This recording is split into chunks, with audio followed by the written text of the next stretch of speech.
Okay, rolling. Oh, it's been peaceful here in the 5 worlds, or is it 6? For a dragon's age.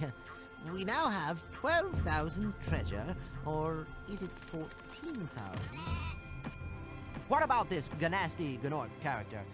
Now, I understand he's found a magic spell to turn gems into warriors for his cause.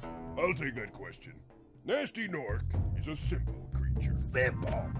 He has been contained in a remote world and is no threat to the Dragon Kingdom. No threat!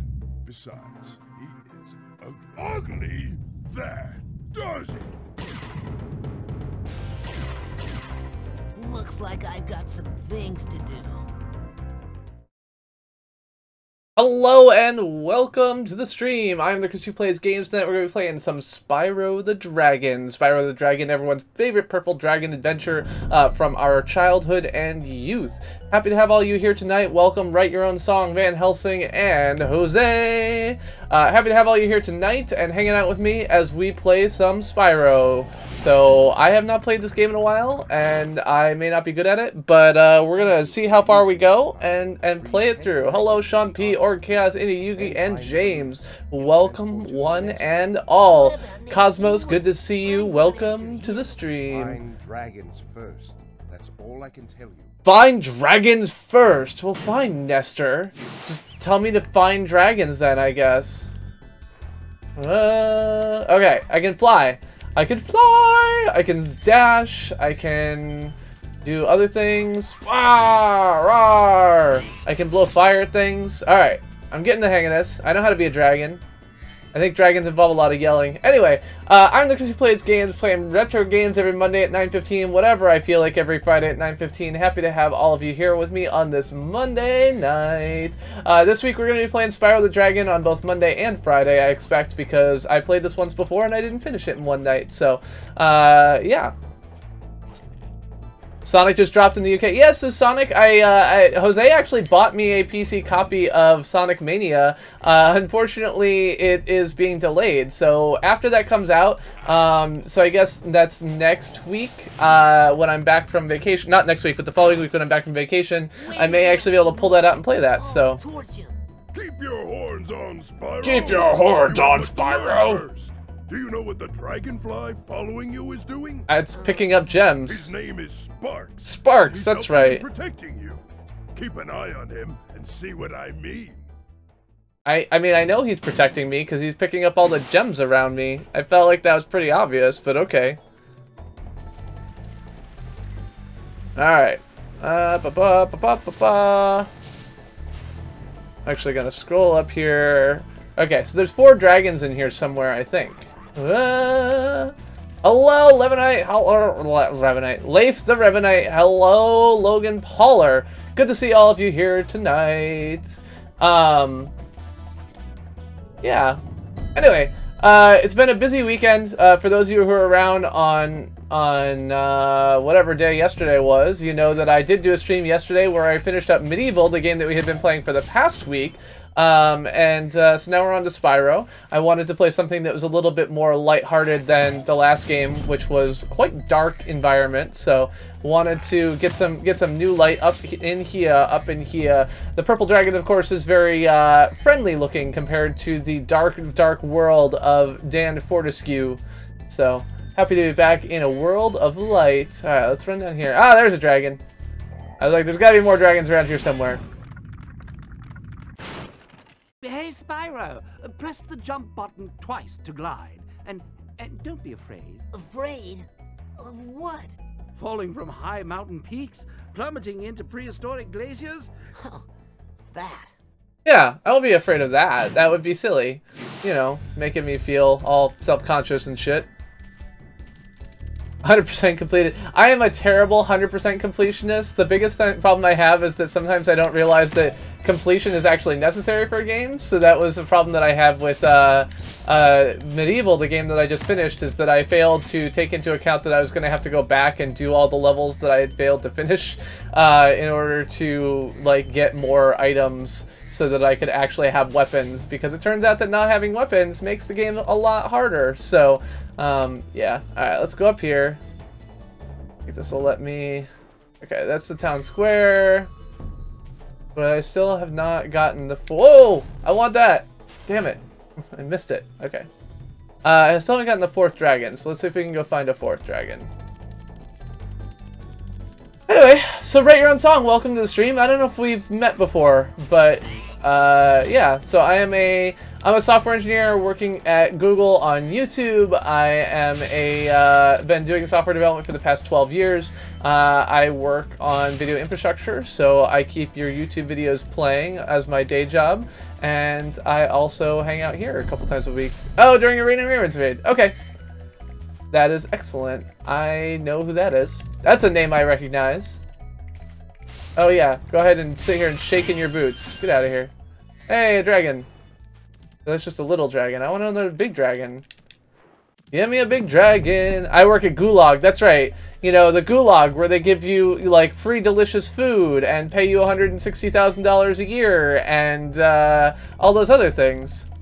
I don't work with a lot of technical writers, no, so I work only on internal stuff, so I don't end up doing that so much. I have worked with technical writers at other jobs. My favorite technical writer was Rax, who worked with us at Metacarta. They were extremely good as a technical writer, and I miss them. But unfortunately, I don't work so much with public-facing stuff anymore. I work more on internal things, and while we could use a technical writer, we don't have one available to us. Hello, Chris GCA! How are you doing?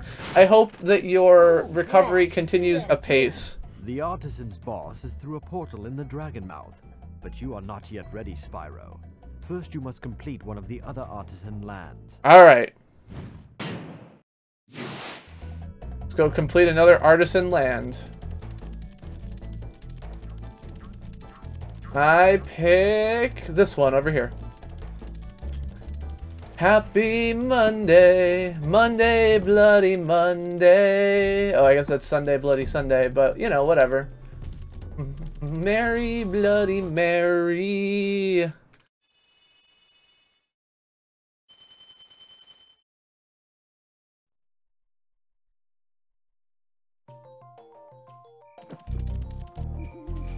Of course, I instantly, after saying that I want to be in, like, a less dark environment, go to the Dark Hollow, which is, like, the darkest environment here. But, you know, whatever. Currently watching TV, I mean, working. I mean, for you, watching TV sometimes is working, right? Like, you have to make sure those TV apps work so that other people can watch Star Trek. Dracarys, that's right. Where are my dragons? So do I have to get all the loot in these levels? Like, how does the treasure work in Spyro? Is it like, if you get it, it makes things easier later? Or is it really like, you need to go for completion, and if I don't, I'm going to be coming back here to pick up all these gems? I don't remember.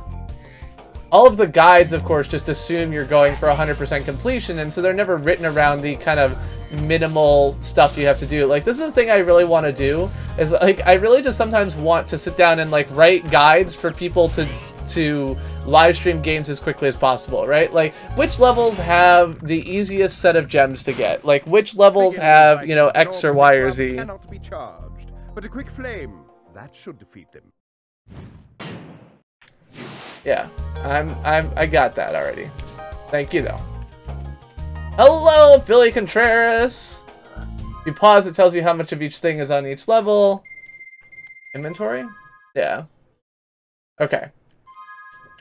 So I know, but do I have to get all the gems at some point? Like, do you have to get 100% gems in order to move on? Or is it more like, if you get 100% gems, like, you can just do something faster? Or, I don't know.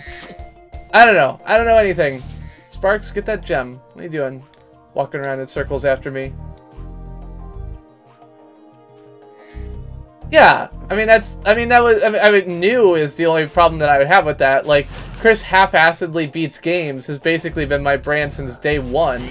I suck at retro games, so you don't have to, is the description I wrote of my channel before I even had made a video on it, so.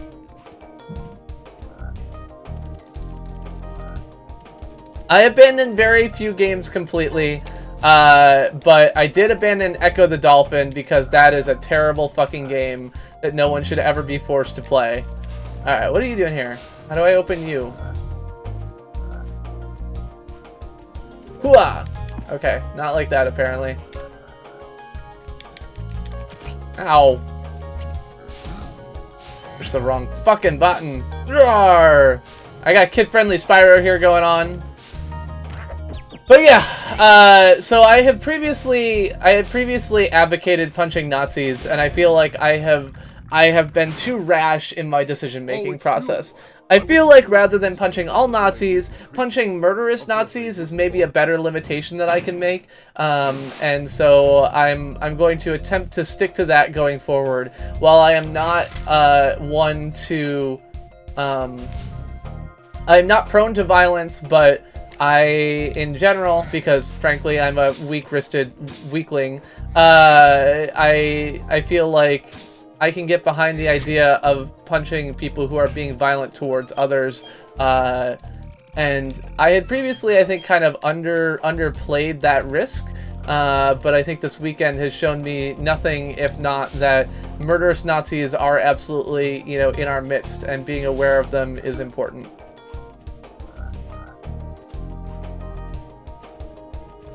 Okay, so I need to get one more dragon, I think, right? Yep, I need to get one more dragon. I don't really want to go out yet. I also need a key of some kind, which I don't know how to get. Yeah, so we don't want these. I will walk around here and pick all this up. Okay, so I got 50 gems. Fly over to the left fin there bridge. Left fin there bridge.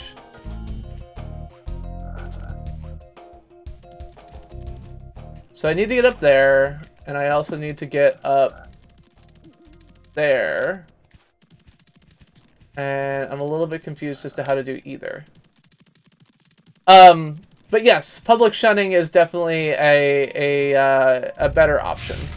Aha! Hello!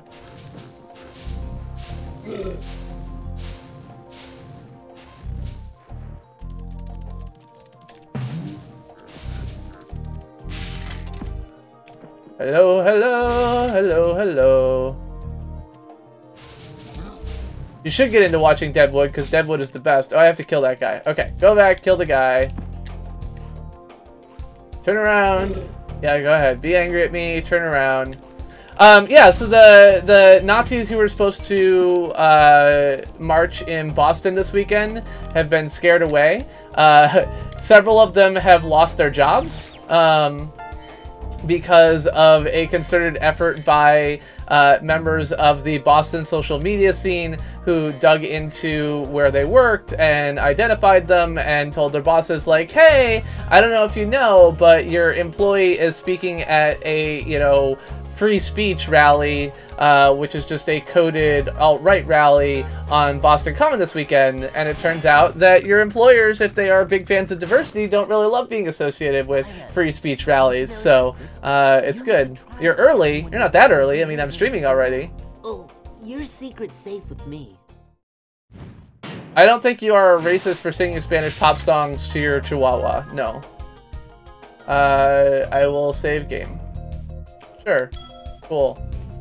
Okay, so now I have 81 gems, I have freed all the dragons, and I have the key, which is going to be key to further progress in the level. Haha! See what I did there? It's going to be key. Haha, haha. I'm funny. Yep. So doing something stupid on the internet is gonna cause you some trouble. Okay, so let's go unlock this chest thing. Figure out what's in there. I feel like it's going to be something awesome, because it clearly has to be. Alright, so let's go up here. Ba, ba, ba, ba. Hello, Bradley Barrels. I'm sorry you missed me, but now you see me. Here I am, signed, sealed, delivered, I'm yours. Ooh, yeah. Oh, that's nothing special. Alright, is there like a path over here? No, I already went on that. Yeah, so doxing, I mean, so doxing is a different thing, right? Like, doxing is is like exposing and publicizing someone's personal information, like, you know, home address, phone number, you know, social security number, you know, things like that, I think is still questionable, even if they're Nazis, because other people can live at that address, you can make mistakes, you know, other things like that. But if, like, you know, there's a difference between, oh, duh, okay, all right, so I have to go in here. Hold on, I got it now. I got it. We're good. I wouldn't say no one is being doxxed, but that's not what we're talking about at the moment. Spyro is your favorite game? Well, then it's a good thing you're here today, because that's what we're playing. I think. Pretty sure. Hey, extra life. Okay, so now, how do I get over there? Is there another thing on the other side? There's probably another thing on the other side. Let's go on the other thing. But yeah, so no one is, I'm not proposing doxing, but I believe that using our free speech in order to... Oh. I just got 2, and it only put me to 99. What's up?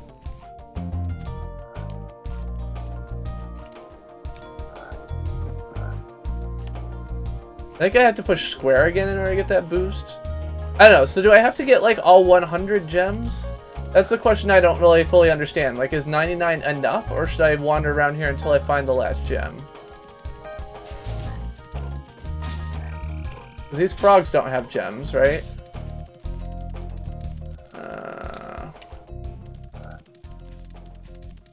E.T. was a bad game as well. I agree.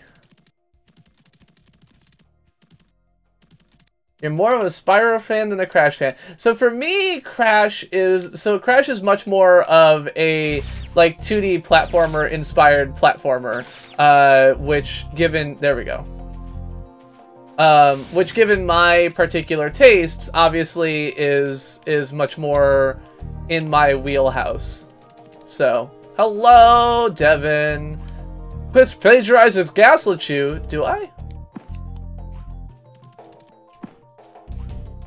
Yeah, I mean, so one thing that people keep saying is like, you know, they don't even have to wear hoods anymore. One thing that's worth noting is that in many places in the 1960s, they actually wrote laws that prevented Nazis from using hoods. So the Klan, in order to fight the Ku Klux Klan, there was a movement to have these de-hooding laws or something like that. And so they are targeted at removing the ability for people to hide behind masks. And so they actually have laws against wearing masks. Now, this doesn't mean that these people might not, you know, not wear masks in public anyway, but it is the case that in some cases they have actually been forced to this path by the law, which is also a good thing. I mean, I'm not gonna, you know, say that we should get rid of those or that they don't count or anything else like that. But it's your choice whether, you know, you want to be a Nazi in public or not, and you no longer have the additional choice of, well, can I just be a Nazi, you know, and hide? That's no longer an option. So FF7 is the best PS1 game? I don't know. FF7's a particular type of game, but if you don't really love RPGs, like it's not going to be your style of game. So are all humans going to get microchipped? No, I think it's very unlikely that all humans are going to get microchipped. That doesn't seem a likely scenario to me. Alright, I don't know what those little egg things are, but I don't really care about them.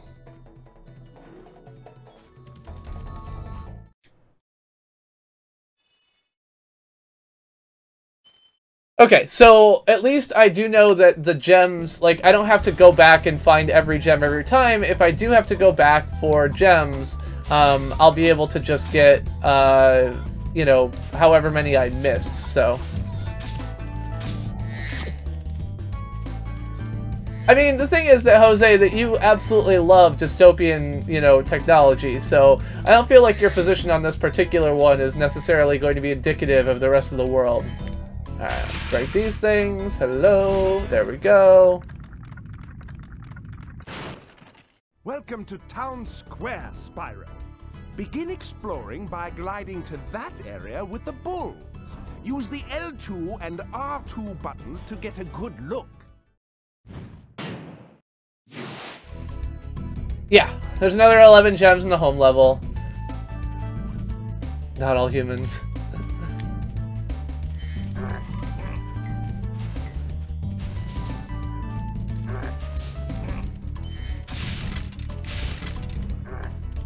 Alexa, buy me the right size pants. Yeah. Did I ever play Crazy Frog? I don't think I've ever even heard of Crazy Frog. What is that?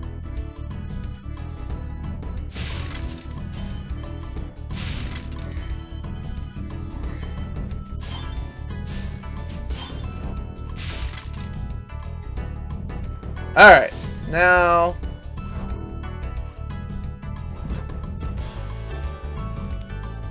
Oh! Bada bada bing ding ding. Bada baba baba bada bada bada ding ding ding. Yeah, so I've never heard of Crazy Frog. I'm like, I have no idea what you're talking about, dude. Alright. Alright, there we go. Clam gives me extra life. I'm getting all these extra lives. I'm doing good. I'm doing good. No, no, no, no! Don't die in the water. I died in the water. That's what I get for complimenting myself on how well I'm doing. Note to self, don't do that. Alright. Go eat some chickens. Butterfly, I am a little butterfly. Ba ba da ba ba da da da da da. Is this the level? I don't know anything about... I mean, I honestly, like, I've played this game a lot for my kids, but have not played it much myself. I played it in one stream, like, 1.5 years ago, and didn't make it very far. So, I am not one to know what level is what. You're gonna have to look to somebody else for that knowledge. Alright, there we go. Get this dragon out of here. Thanks, Spyro. I see. It feels like I got some differences of opinion on the Crazy Frog song.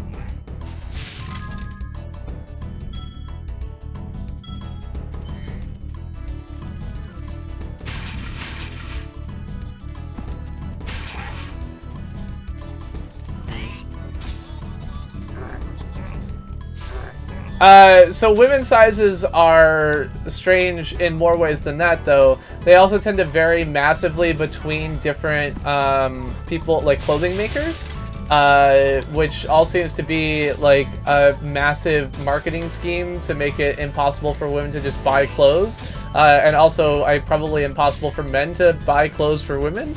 I assume that that's not the actual intent, but it is kind of the effect. It's just a little bit crazy. Spyro, did you see a man dressed in blue running around here? He's a thief, and he's stolen a dragon egg. You've got to track him down and get that egg. Run! Run! I'm getting a little winded. Hello, spam the chat. Alright. There's a guy in blue running around with the dragon egg. Okay. How do I get up there? That's what I need now. Also, where's this guy in blue? I haven't seen anybody in blue. Have you seen anybody in blue? Hey, chickens! Have you seen anybody in blue running around? I feel like I need like a double jump button or something. That doesn't feel like something I need to watch.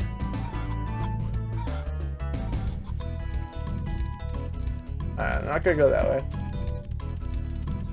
I am a big fan of millennials killing participation trophies. I feel like the whole millennials are wusses because of participation trophies has absolutely been the most like harmful trope around, and well, no, there's probably a lot more harmful tropes, but a harmful trope, and removing them is just the music that warms the cockles of my cold, dark heart. And yes, pockets on women's clothing, obviously a tool of the patriarchy. I saw it on Twitter as well. Okay.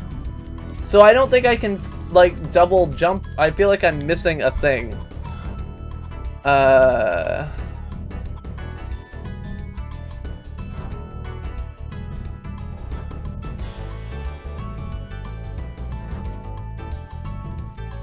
No, I guess I don't.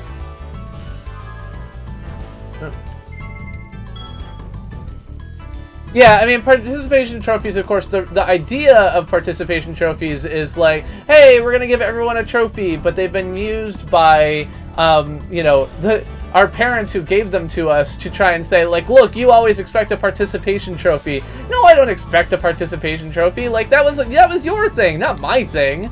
The fact that you decided that I needed a participation trophy and gave me one was not a decision I made. I was perfectly happy. In fact, I thought your participation trophies were mostly bullshit. But the fact that we have been for, you know, decades or more than a century now, you know, rewarding and you know, doing everything. Oh, fuck! You know, giving credit to, you know, Robert E. Lee, who is nothing more than the loser of the Civil War, is like, you know, how about we just stop doing that? It feels like maybe we I mean, I don't mean to go all Trump here, but I like the guys who didn't get captured, is what he said. I like the guys that didn't lose a civil war and weren't traitors to the country that won. I don't know. It feels a little bit weird. You know, we don't have statues of Hitler all over the place. Why do we have statues of Robert E. Lee all over the place? They're both signals of white supremacy at its finest. I just don't really get it. It is going good. A ring ding ding ding ding ding ding ding ding ring ding ding ding ding ding ding. What does the fox say? Is that a different thing? Alright, what do I got here? Can I go this way?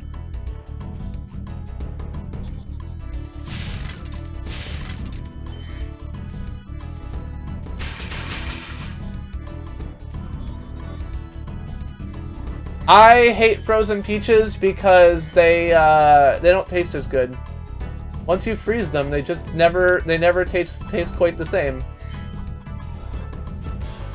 I'm a big fan of free speech.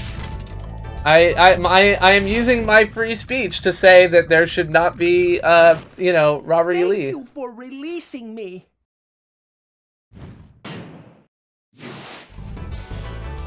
Yeah, the problem with the Confederate flag history thing is that we didn't really use the Confederate flag as like a historical monument for a long time.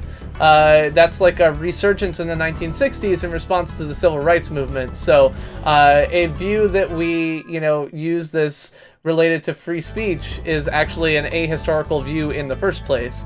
So you got that going for you. Alright, so I have gotten all these things. Let's go home. Chick Francese with cheesy peen. Alright, whatever. Let's go check out. Alright, so one. Let's go. Oh, fuck. Alright. Hey, you don't have any gems for me. My heritage. I mean, there's no, yeah, but there's no heritage there, right? Like, it's your heritage is what? You were a traitor to the country you live in now?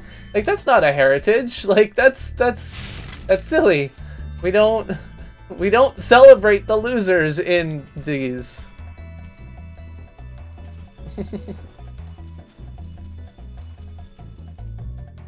Hey, pasta. What? I don't know. Someone said peen. What do you want from me? I just read the words as they're shown to me in the chat.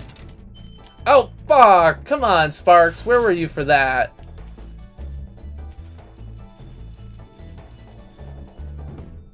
Or destroy them, you know, or Chaos. Like, we have thousands of statues of Robert E. Lee. Sure, maybe a few of them are, you know, in some way historical and not simply used as testaments to fragile white male masculinity. Perhaps there are a few out there that are, you know, actually doing something worth doing. But for the most part, they're just, you know, symbols of the, you know, gasp of the last gasp of the privileged, as people realize that, oh shit, I'm not the beautiful and unique snowflake I pretend to be.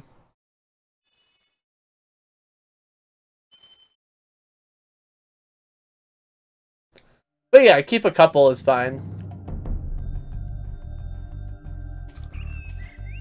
I'm not saying that you need to destroy everything, but honestly, if you put up your Robert E. Lee statue from some non-famous, you know, sculptor a couple years ago, I feel like your need to preserve your history here is pretty much non-existent. We all know Robert E. Lee happened.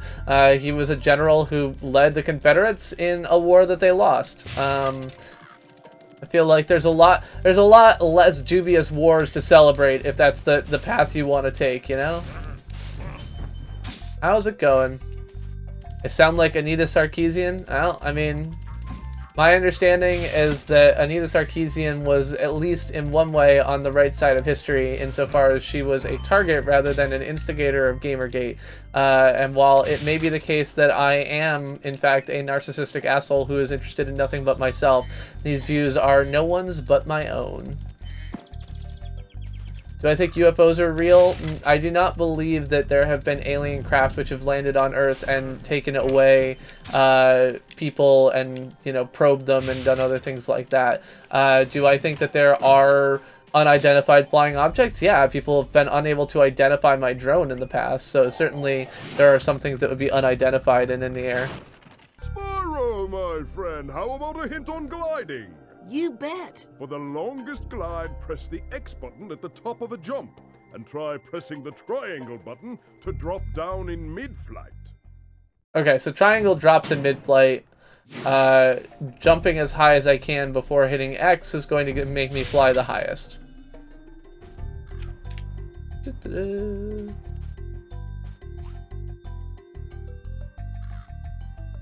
Okay, well, there's nothing up there anyway, so I don't care. Favorite food? I love pizza. Pepperoni pizza. Welcome, welcome. Anyway, Jimmy the Wrench, I'm doing just peachy keen. I'm enjoying my Spyro here tonight. We're talking about punching Nazis and punishing them, socially ostracizing them for their beliefs. This is the way that I use my frozen peaches, as I use them to inform the employers of Nazis who intend to speak at free speech rallies that, you know, you're employing someone who identifies with the alt-right, and you may want to reconsider that. While I do understand the risks inherent in this sociological warfare, I think that it's important that we do whatever we can to fight back against the Nazis in our country. Unfortunately, our president has decided that this is not a priority for him, so if I've got to take matters into my own hands, so be it. After you freed all the dragons, pass through this fancy vortex thingamajigger. It'll take you back to the artist. Yeah, I know. I just need to get all the gems first. All the gems, all the gems. I vaguely remember that later on I have to, like, unlock bridges or something, which requires gems, so I'm just gonna get them all the first time through. What is in here? Hello, dragon. Watch the dragonfly, Spyro. His color indicates his power. When he eats butterflies, he stays.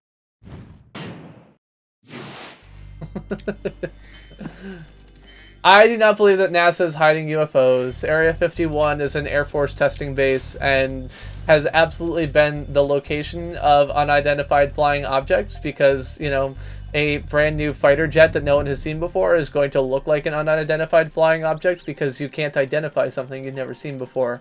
But in the idea of, you know, alien craft have crashed on this planet and we're hiding them at Groom Lake, no, I don't think that's the case. Alright, what do we got here? We got 116 out of 200. Let's get some more. I do believe there are other, you know, species in the universe, by the way. I do believe that, you know, it is unlikely that we are so unique that we are the only species in the universe, but I just don't believe we found them yet.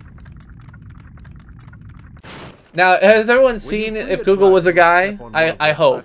You're saving your progress. That could be useful if you run into trouble. Not that you ever run into trouble, Spyro.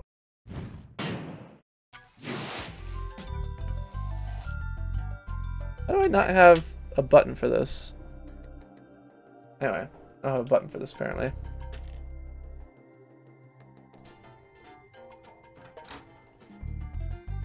Hello there. Is today tomorrow New Zealand? Yes. Foot same length Europe. What? Inch same length Europe. Gmail.com. What is Bitcoin? Butthole.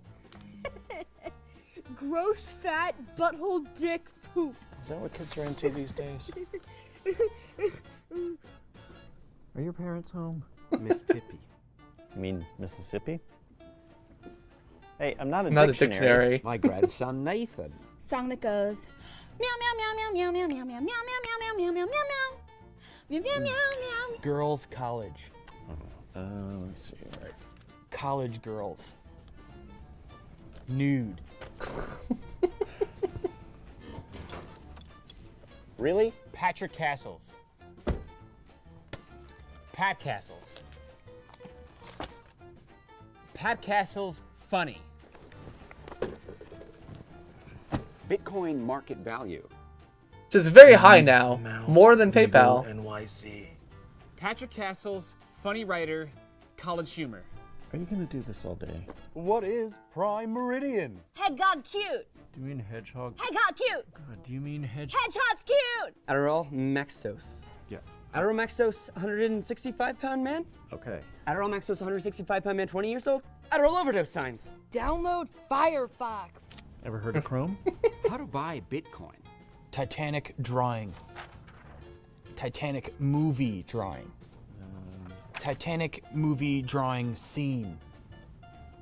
Kate Winslet tits. Round 2. Facebook.com, my grandson Nathan. No. Dexter baseball No. real. Free hamster. Unbuy Bitcoin. Boston Bomber. It's real tragedy. Cute one. Oh, fucking shit. I love college humor. Anyway, that's If Google Was a Guy, part 1 of 5. So if you have not watched the rest of If Google Was a Guy, you should definitely watch all of them. They are some of my favorite internet ever. This is part 2, so if you want to continue from there, you can go on from there. But yeah, college humor is great. I'm kind of sad that Adam Ruins Everything moved to True TV because it means they don't put the full episodes up on YouTube anymore, and he's also great. Yeah, well, that's what happens. I mean, Bitcoin's price has gone from $3,000 per Bitcoin to $4,200 per Bitcoin in the last few weeks, so it is not surprising that there is a rush on mining equipment right now, although the reality is you're still not going to make money mining with a GPU, are you? Everything's on the stupid little, whatever they're called these days.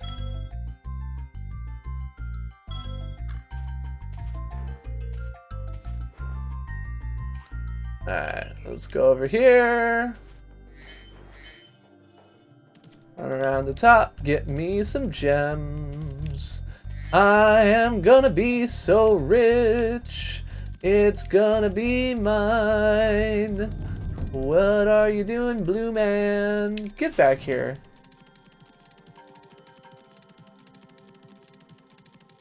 Ah! You turned around.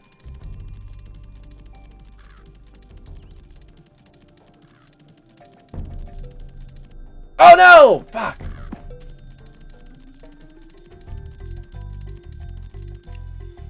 Jimmy the Wrench, I'll try and give you an answer. I mean, the AMDs are way better than the NVIDIAs, don't get me wrong. They've always had a higher, they have more of whatever unit it is that Bitcoin wants in order to do effective mining. But I've also felt although they've always been better, they've also never been good. They were always the, compared to, because they have, oh god, what's the word for, you have a little, FPGAs. Didn't they all switch to FPGAs or something like that for real mining these days? I thought they'd all switch to dedicated hardware created specifically for Bitcoin mining, and everything else was cost ineffective because that had been, what had taken over the total scene. I don't know, maybe I'm wrong. What do I know? I actually bought 10 Bitcoins for $15 at one point. I later sold them for, what was it? 150 bucks a piece or 100 bucks a piece, so I got something along the lines of 900% return on my investment. And people are always like, do you feel bad you sold them? And I'm like, no. Like, after the crashes and booms and everything else like that, like, yeah, it would have been kind of nice at this point to be like, yeah, I have $40,000, but the chances that I would have been able to hold on to them through the crashes down to $17 without, like, you know, freaking out and selling them is just, like, effectively impossible. So, hey, dragon egg. And so NVIDIA cards have more RAM, I think, and more, I don't know. There's all these like various niggle wiggles that you can choose between when you're looking at graphics cards, and some things make them good for machine learning, and some things make them good for actual video games, and some things obviously like NVIDIA's like Linux support is better, and blah blah blah blah. Like there's all these different choices you can make. I don't know. I mean, Jimmy the Wrench, I would just Google it. I expect you can find them on Amazon. If not on Amazon, you could probably find something on eBay, but I have no particular advice. Alright, so I only have, like, I'm missing like 29 gems, and I don't have any idea where they are. I have not seen them. I feel like I ran all the way around the top, so I'm just gonna bail on this level. If I have to come back later and get more gems, I have to come back later and get more gems. No big deal. Not the end of the world. Alright, let's see. There we go. No, I do not think North Korea will nuke the USA. Whether the USA will nuke North Korea would be a different question, but... Alright, so... what do we got? I think I can come over here and attack this dragon thing now. Hello, dragon. That's right. Let me in, let me in. Take care, Jimmy. Yeah, niggle.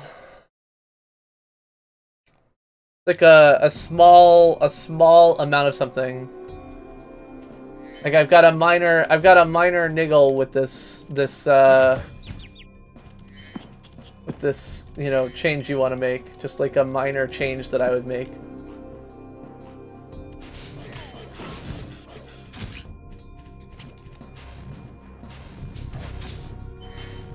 Oh yeah, like those fancy Tesla cards or whatever they are.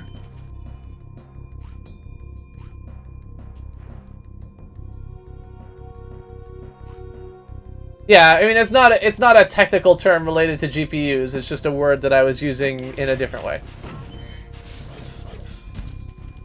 Yeah, although a lot of the Tesla cards are basically like, in some cases they're the same hardware, they just have different options enabled, and so like they basically charge you an extra $4,000 just to remove a port so you can't do video and like turn on some options on the same physical hardware, which is kind of like, I mean, I understand market differentiation, but it's really annoying to be like, you know, I know that this card could do this, but your, you know, closed source firmware or whatever will not allow me to do it because, you know, that's just not what you're going to do. And I get that that's what they have to do, but... Ow! Stop smushing me! Damn it. No, I don't think anything's going to hit the earth anytime soon.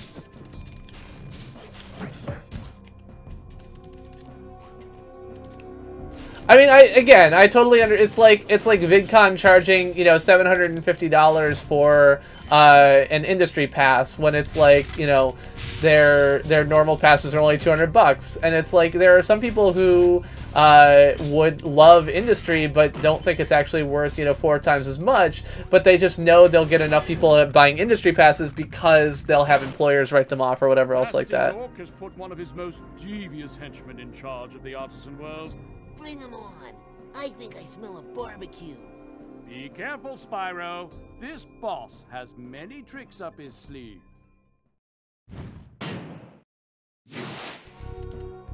Alright, let's see what's going on here.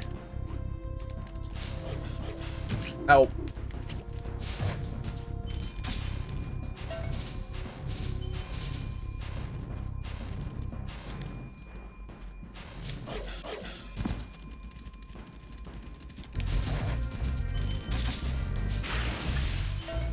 Ah ha ha! You're just a sheep. Fuck! Woo! That was close.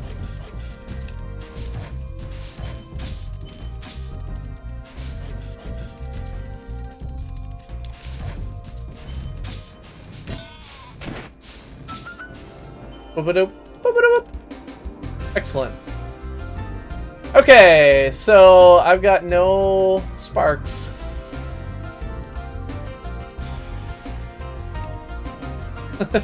Tesla is a brand name for NVIDIA's business targeted cards. It has nothing to do with the car company. They had that name a long time before the car company, I think. Alrighty.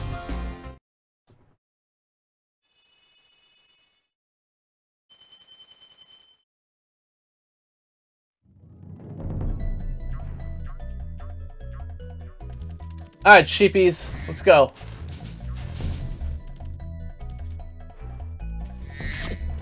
Good job, Sparks.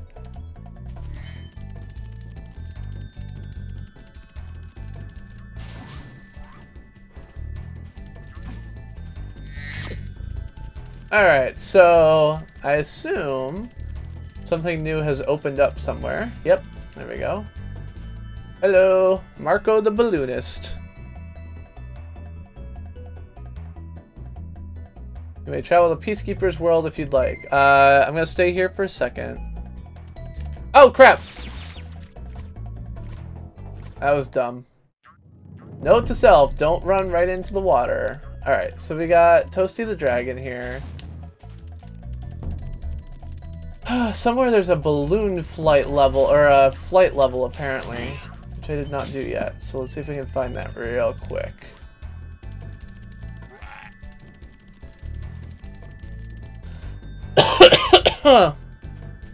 The maddest of mad science. Yeah, I mean, Tesla was a pretty good mad scientist type, right? So, not super bad. No, he did not design a car that runs on graphics cards. That is correct. That would be cool. I mean, I don't know how you'd do it. I'm not really sure what it would mean, but still seems like it would be cool.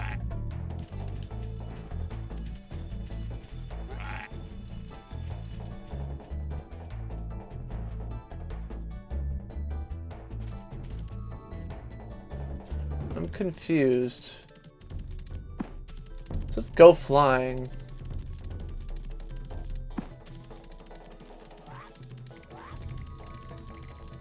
How can I go flying?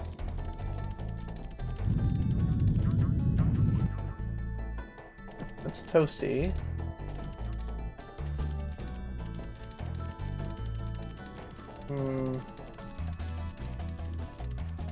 Let's not just repeat GPU over and over and over again. It's annoying after a while.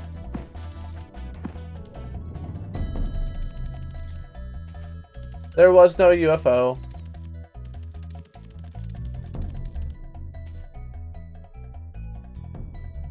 Alright, we'll go to the Peacekeepers.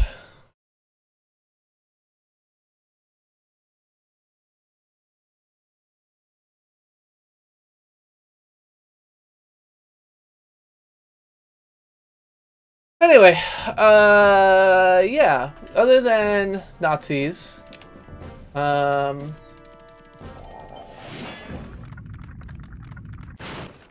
think most of my life has been focused on Nazis for the past few days. Against us and stolen. Recover our treasure, Spyro. Collect treasure. Got it. See you later, Leif. Collect treasure.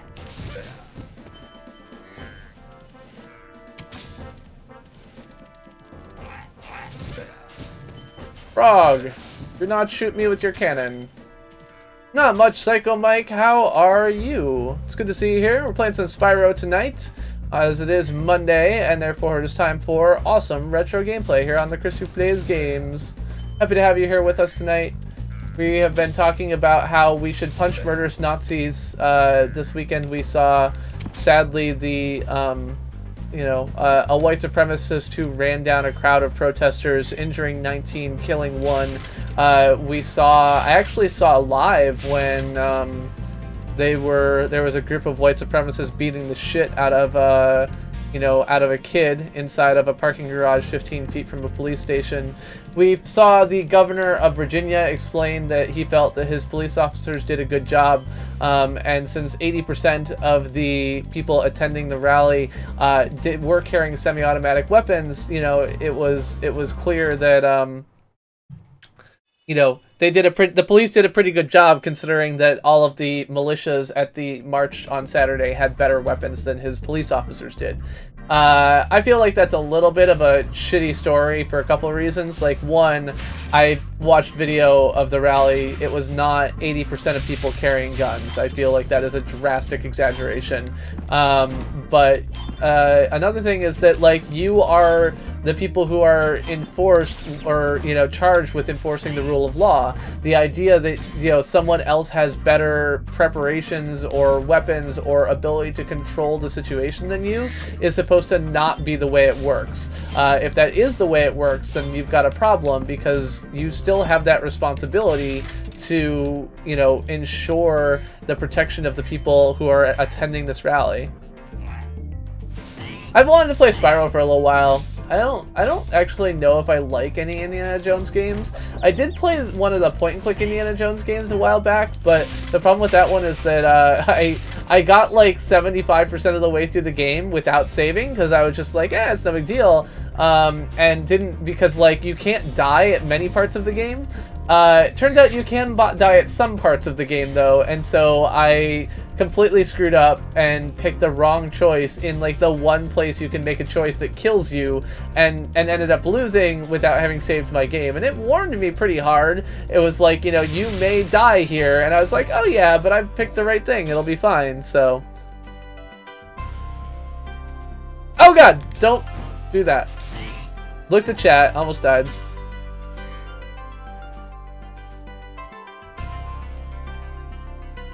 Hello, Cherish Shaven, by the way. Spyro 1 is your favorite. Someone else was telling me Spyro 3 was the best Spyro. I have no particular Spyro opinions. I was not a Spyro person as a child, so to me, it's all Greek to me, or it's all Spyro to me. I don't know how that works, but something along those lines. Can I make this cactus blow up? Doesn't appear so. Just a cactus. I don't really know what meltdown you're talking about, Bradley, but there was no UFO that stopped it. I am sorry to tell you that was not what happened. I don't know what it is you're talking about, but it was not a UFO. Yeah, I mean, I think it is clear, it has always been clear. You know, 3 months ago when I started hearing about this rally after their previous kind of dud of a rally, I knew that this was aiming to be a non-peaceful race riot. Like, it was intended and created and performed in order to be exactly that. There is no one who is surprised to have violence here among the people who organized the event. The violence was the intent. The fact, when I was very pleased when they, you know, told everyone to disperse, I thought that perhaps we were going to get away without people dying, because I've been expecting for months that people would die at this event, and so I was pleased. I was like, well, we're going to get out of this without anyone dying. Turns out that isn't how it worked, but yeah, we're talking about the stupid neo-Nazis. I was born to glide.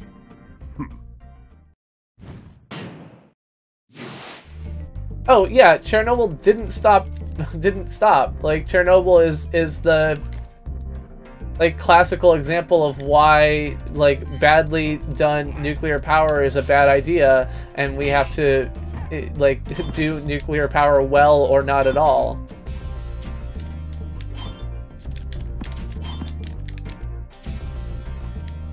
I mean, I don't know that much about the Chernobyl event, to be honest, but I know that it is not the case that anyone would describe that as a prevented nuclear meltdown. It was a nuclear meltdown.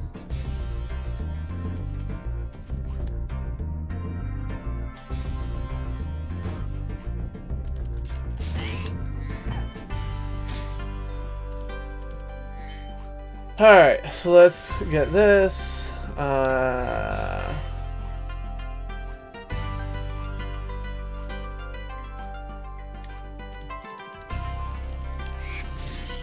I was actually just talking with some folks at work today about like the fact that there are no political parties that are at all interested in nuclear as a power source, which is still...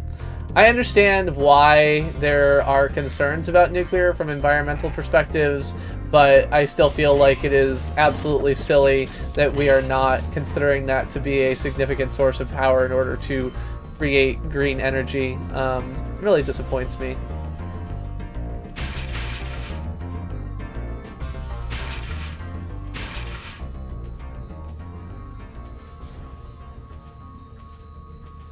Take care, MLG Shrek. Yeah, you can get... Oh, take care, Super Fox 5. I appreciate it. You can get permits to go to Chernobyl, but you have to have, like, there's all these restrictions, and you can only be there for so long, and there's a lot of areas you can't go at all, and blah, blah, blah. There's a lot of YouTube videos out there of people who have, like, motorcycled through parts of it and done other things like that with the approval of the authorities in the area. But it's definitely, you know, a thing. Don't worry about it, MLG. All right. It's always going to be that we'll always have the DVR. We'll always have the VOD. All right. Well, I got 238. I only have 2 of the 4 dragons. Hello, Chrissy Art Marine. Good to see you. Welcome to the stream. All right, so let's find me some more dragons. Let's see if we can find some on the other side of the exit here.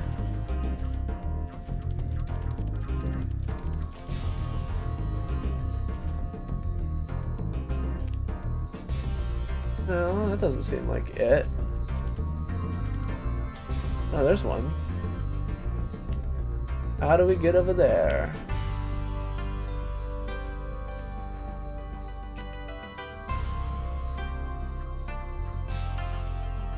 Oh. I'm a little bit confused. You're painting a hummingbird painting. Well, that's awesome. Hopefully you got it a good shot of it, you know, still. Otherwise, I feel like, you know, hummingbirds are problematic because those wings, they go pretty fast, I understand. Hard to capture those. I can glide. I can't fly, but I can glide.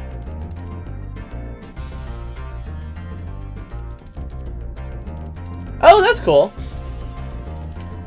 Yeah, I was joking, by the way, about capturing it with the wings. I realized you were probably painting from some, you know, class or template or something like that. I was just being silly. Just being a silly. Goofy Gus, as they say. That's not flying, it's falling with style. That is from Toy Story. It's Buzz Lightyear speaking to Woody. Hi, I'm Woody. Howdy, howdy, howdy.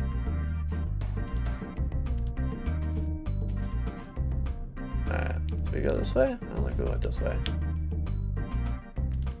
Did not go this way.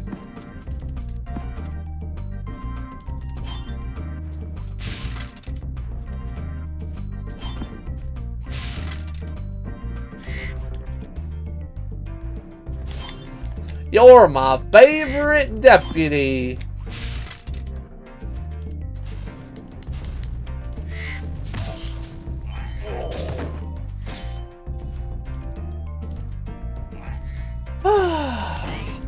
So yes, I'm still talking about the neo-Nazi fuckers, Mike.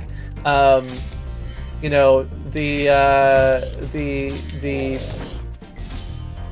white nationalists and alt-right, the, you know, mixture of Proud Boys and idiot boys and whatever else there is, the, you know, murdering son of a bitch whose mother knew he was going to what she thought was a Trump rally. Is that you, Spyro?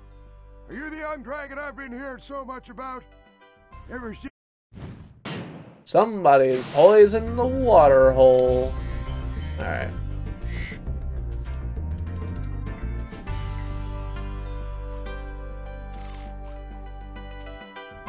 My grandfather ran from some Nazis.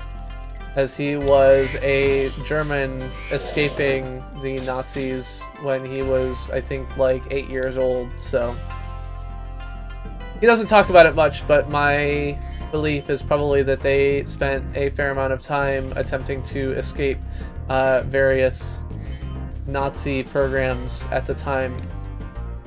Jess has a better picture, I think, of what has happened from her research into the family history, but as I said, it was never really a topic that was brought up when I was growing up. Reach for the sky! Boom. If aliens show up in the sky, do I think they would share tech with us? I mean, if I was an alien and I pulled up and listened to Earth broadcast for a little bit, I think I would just turn my tail and run. I think there would be no perceived win from interacting with the people in these United States of America. Now, it's possible that they are more altruistic than I am, but looking at this country tearing itself apart, you know, threatening nuclear weapons and everything else like that it's hard to imagine that they would look at that and say, yeah, let me get some of that, you know?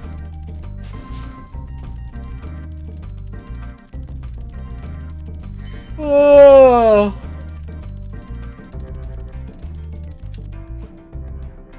But I still don't know how I'm supposed to get that last dragon. There must be a path I can take around. I never watched The Day the Earth Stood Still. Like, how do I get up there? What am I missing? There's like a tower or something. Let's go ahead and go through here again.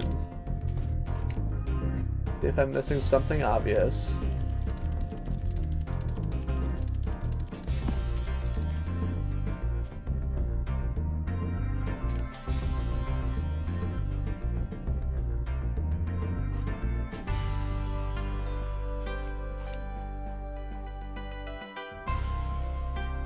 Brad Pritchard, how is it going, my China-based friend?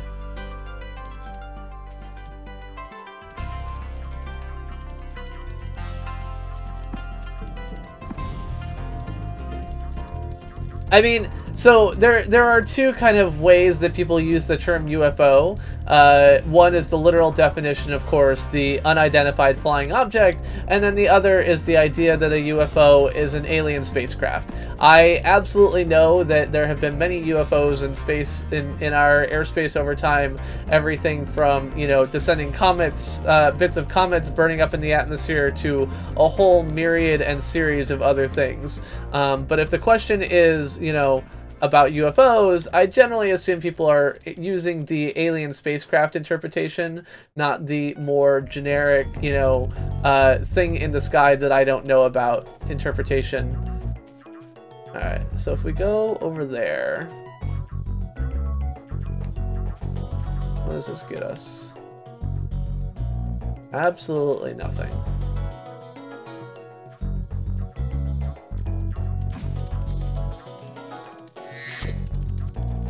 An Addict Raid, hello Low Warrior, Cheap Pop Man, Wix, Mikey Rules, Nintendo Addict, Controller Hog, and the Arch. And Controller Hog was basically the bane of my existence when I was a kid.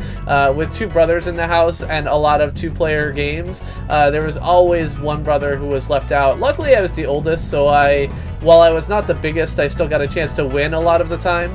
But yeah, I'm not a big fan of Controller Hogs. I feel like we're off to a bad start here already, Controller Hog. Now you gotta tell me something great about yourself just to convince me to love you like I should.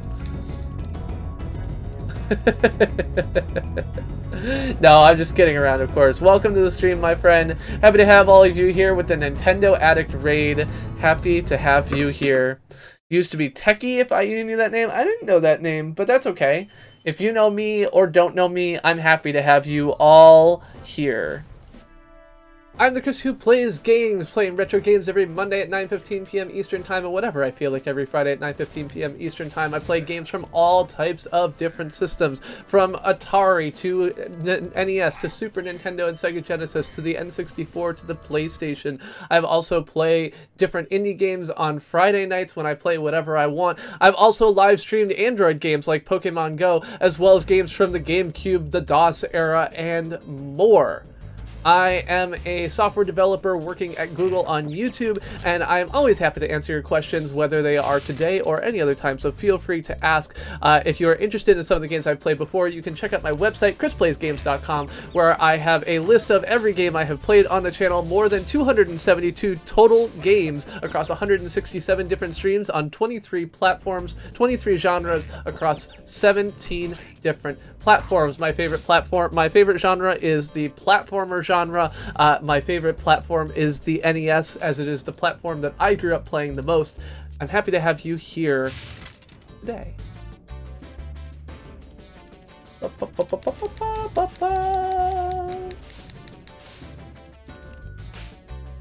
Oh god. Marble Blast. I've never heard of Marble Blast. What platform is that for? Welcome, Zeokim. Good to see you here again.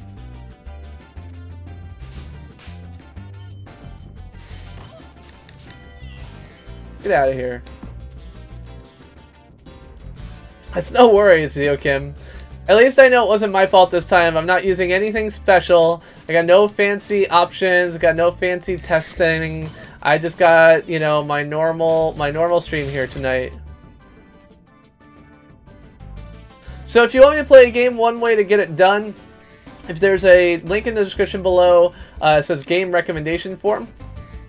Excuse me. And you can put it in that form, and I check that form often when deciding what game to play. I make no promises that I will play any particular game, but if you want me to play something, that's definitely the way to get it in the list. I oftentimes refer to the list when I cannot think of anything else to play, so better late than pregnant. That is correct.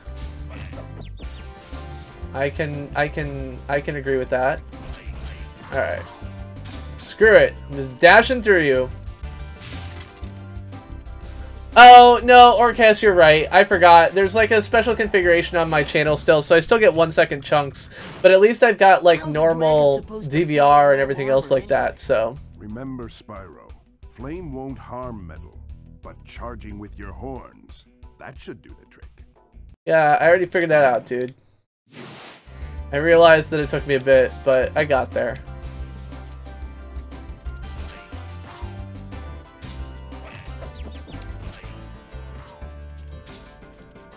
Alright, I'm out of sparks. That's bad.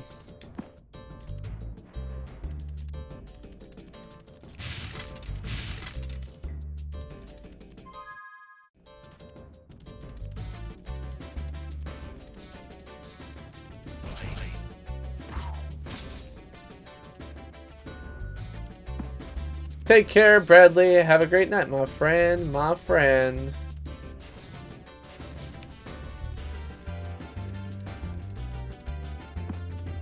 I will say one thing: the advent of murderous Nazis in my social media feed has taken a lot of my mind off of the previous topic of interest, the James Damore, you know, Googler manifesto. Was definitely taking up a little bit less of my social media feed this weekend than it was before that. Ah. Fuck. I will get you, blue guy. Aha! 3 dragon eggs. Oops.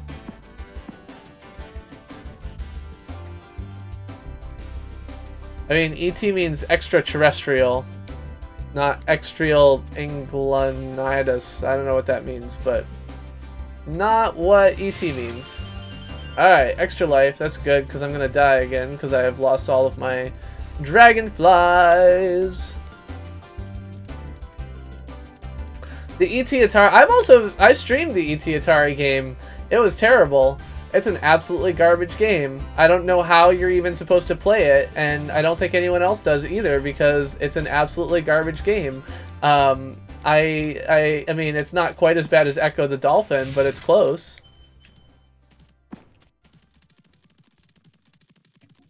I got 2 turntables and a microphone. Oh, by the way, did you all see the Google Doodle that was up on the site a couple days ago? I don't know if it's still up now, but it was about the history of hip-hop, and it allowed you to actually have 2 turntables, no microphone. And there's like a little intro bit about the idea of how breakdancing was introduced and how, you know, some DJ invented the break, where he extended the instrumental break by playing it, you know, across 2 records repeatedly, which is all stuff I did not know at all about the advent of hip-hop. And so it was really cool and well done.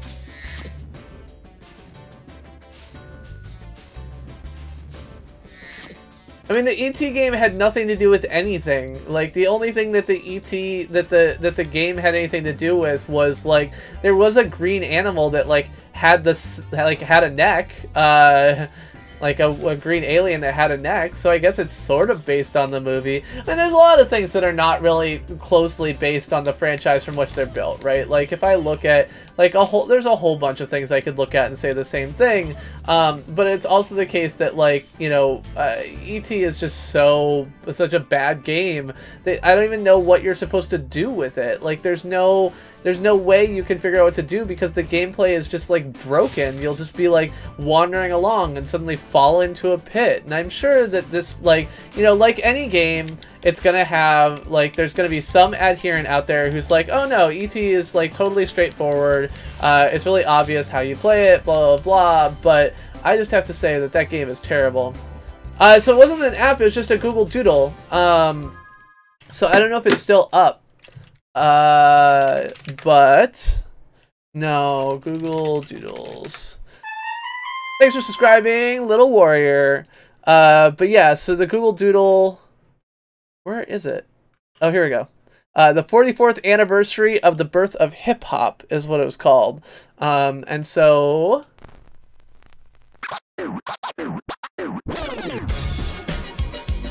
Hey, what's up, y'all? It's Fab Five Freddy, direct from New York City. Today, we're celebrating one of the most important innovations in hip-hop music, the break. On August 11, 1973, a DJ named Kool Herc threw a back-to-school party in the Boogie Down Bronx that changed music as we know it. Using 2 turntables, he extended the instrumental breaks, allowing people to dance longer, a style that came to be known as breakdancing. Next, I had no idea. MC, or the master of ceremonies, who added rhymes over the beat to get the party going and flowing.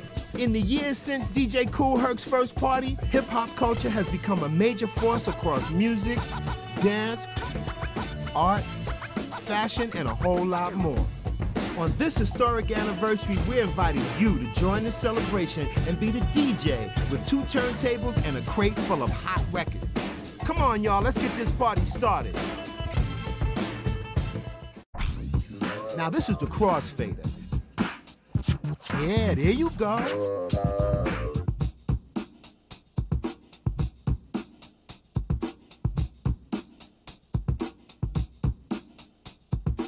Nice, there you go. That's what I'm talking about now.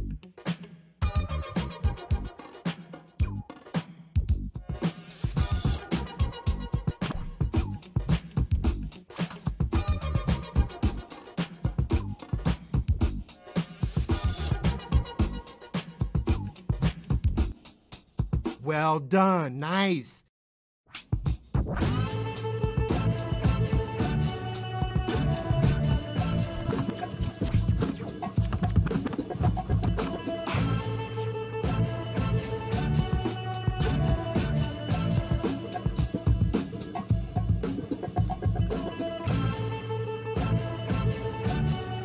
Bum, bum, bum.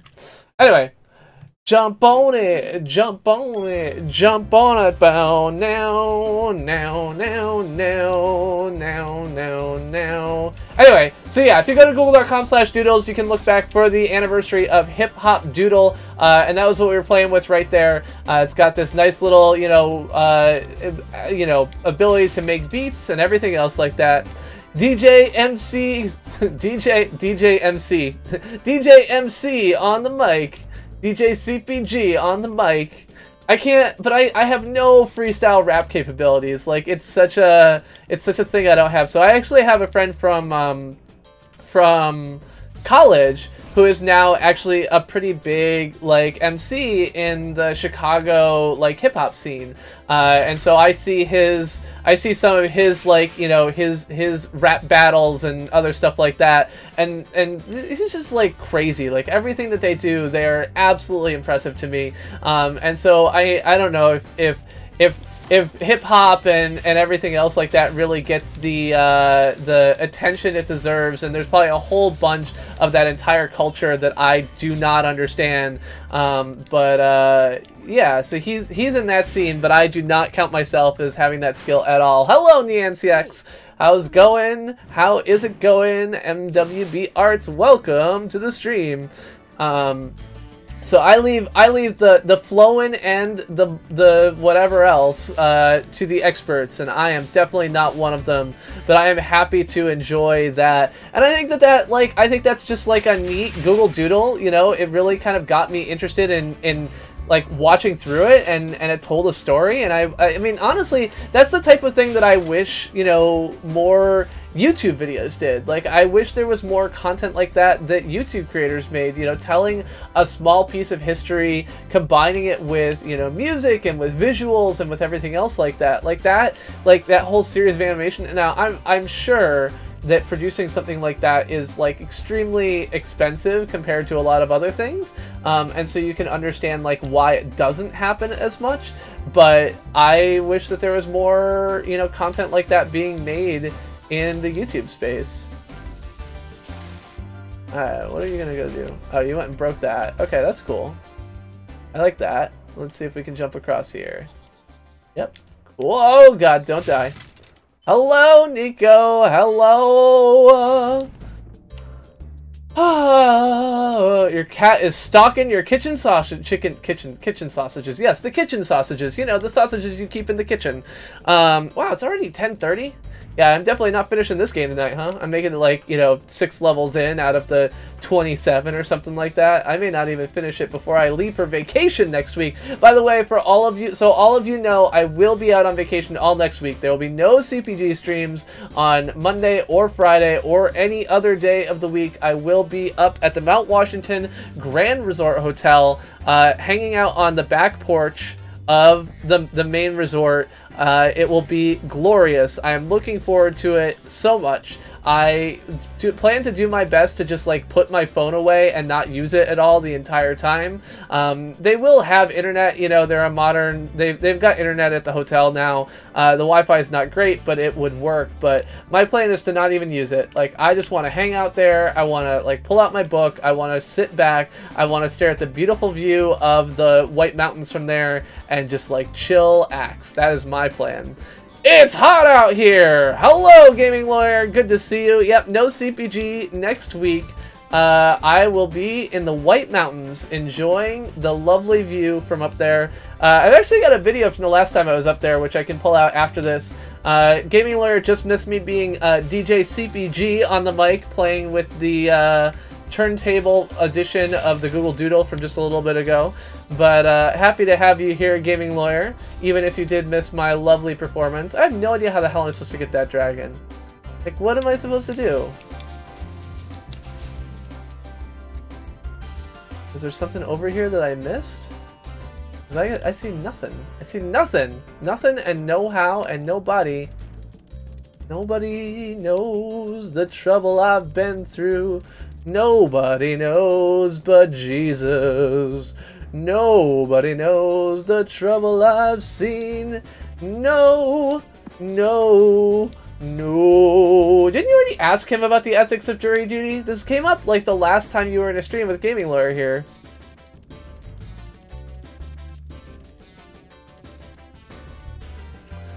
Yeah, so I'm definitely looking forward to sitting back, relaxing, reading my Kindle, and not doing much else. I'm trying to decide if I'm even going to bring a laptop with. I probably am, but just for Netflix, if we get really bored or something, I guess. It is not my plan to be using it to connect to the internet for other things. 10-minute army! Grace K, it's good to see you. Omega Level Gaming, Johanna Galilei, hello Kathia Olalala, I can't say that, I'm sorry. Mega Fluffy Swag, Zodiac Wolf, John Paul, Leah J, how is it going? What's up with the Kraken HP? I have no idea what's up with the Kraken's HP. Johan Galilea, there we go. Septipus RPG, there we go. Sub to Chris for my wee-wee. Ooh, yeah. Alright, so we got a Kraken in the upper right corner. What the Kraken is part of our in-chat RPG. The more we talk to each other and the more fun we have here, the faster the Kraken dies. So as we all hang out and chat with each other, the Kraken will take damage. That damage will be given to credit to you. If you are one of the people who kills the dragon, you'll get points and everything else like that. It's awesome, and all you have to do is hang out here and talk in chat all night long. Daniel Pichera and everybody else, welcome to the stream. I am the Chris who plays games, playing retro games every Monday at 9:15, whatever I feel like every Friday at 9:15. But the key thing that you need to know right now, we're not killing J Kraken. 10-minute break. We're not killing J Kraken, we are killing the Kraken. But yeah, since El Halcon de la Ley has just joined us, it's time to play a little video that we like to call Brian Wilson, the Texas Law Hawk.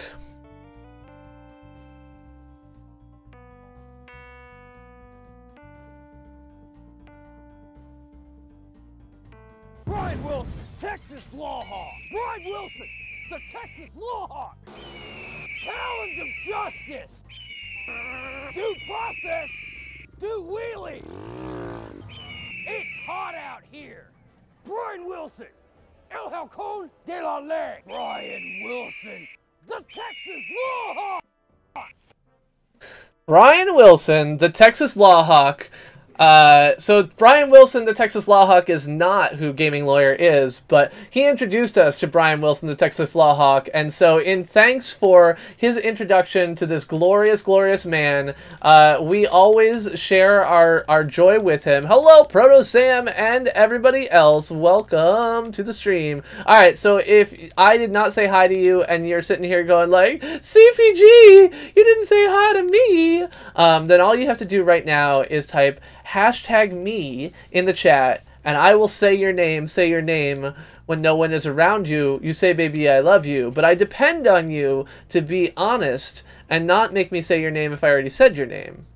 Due process, do wheelies.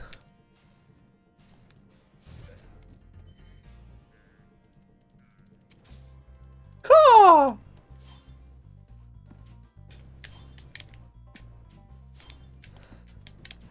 #you. No. 10-minute break. Whose name I already said.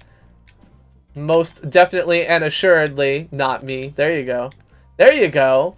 Obina-o.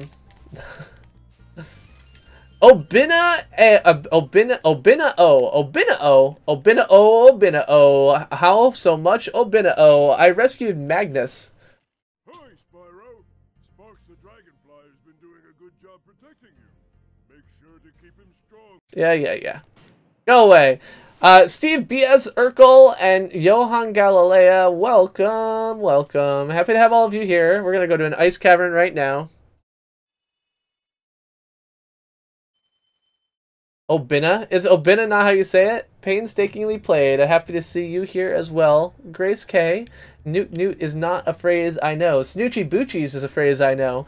By the way, it is 10:38 p.m. Eastern Time. At 11 o'clock Eastern Time, we will be having a very special event, as we do at 11 o'clock every time we stream here on the Chris Who Plays Games channel.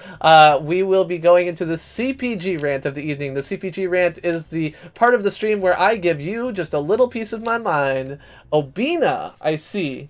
I am sorry. I apologize for my misuse of the term. So in the case of, I think, a recent case that Jess was looking at, the what was it? Was like a guy who'd kidnapped drug dealers or something along those lines. So I think that the death. Well, I guess it was a Massachusetts. No, it was federal, right? So they were probably going to seek the death penalty. Obina. Well, Obina, I'm happy to have you here, as well as everyone else coming in with the raid. I appreciate it, whether you're here from the Nintendo Addict raid, or here with 10-minute break, or here because you just love my beautiful face, or here because you want a hat spin. I got all of those tonight. Tonight is our special Punch Murderous Nazis edition, where we'll be talking heavily about the events of Charlottesville this weekend. If that causes you to bail, I understand. Tonight's CPG rant will be about how we should use our social power to take efforts against the Nazis more seriously than we have been. So stick around for that if you are up for it. If not, I totally understand. As a privileged white boy, I have some feels that I have to get out, but I also understand that there are many people who are like, fuck your feels, I don't want to deal with your bullshit politics, you left-wing commie cuck. You know, so I get both sides. You want a hat spinner thing? I have an extra one here, but unfortunately it's at my house and not your house. So we can even get the double hat spin going, so we can get the hat spin on top of the head, and we can get the hat spin on the microphone. Take care. Oh yeah, Rebel. I saw Rebel here briefly. Hello, Rebel. Goodbye, Rebel. I smell like weasels. I am a weasel. You have no crumpets in your house. There's always traffic on the 101. That's true. Just like there's always money in the banana stand. There's always money in the banana stand. Nope. The word is feels. I disagree. I talked to my feeling chiatrist, and he told me I can call them feels. I'm not allowed to say fam, but I can say feels.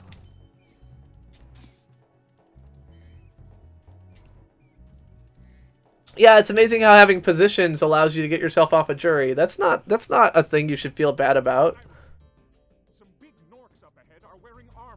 Two propellers and a microphone.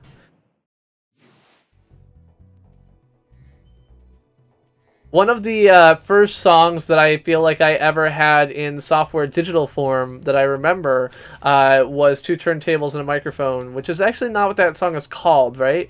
The song has a different name, but I had it in MIDI form and embedded it into my GeoCities website, where I was Zero Cool 1984, because back in 1996, I thought that naming myself after a character from Hackers, and when it was used, instead just adding my birth year to the end of it was going to be a really cool thing to do. Little did I know that I was an idiot, but, you know, we're all idiots from time to time. Where it's at, there you go. I got two turntables and a microphone. Where it's at. I got two turntables and a microphone. Wow, wow. So I don't have a microphone, but I did have two turntables, as I demonstrated earlier by playing with that hip-hop doodle for you. Thank you all for reminding me of what it's called. God damn it.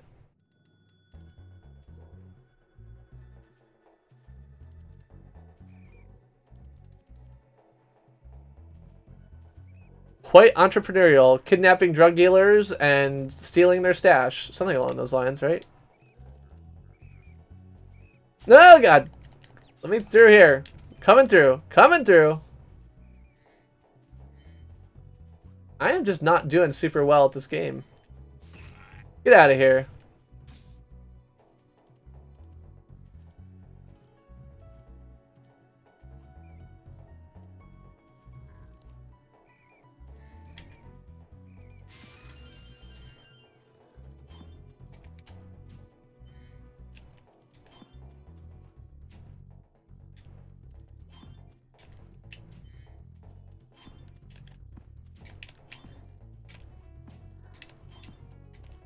Let me through. There we go. Fuck.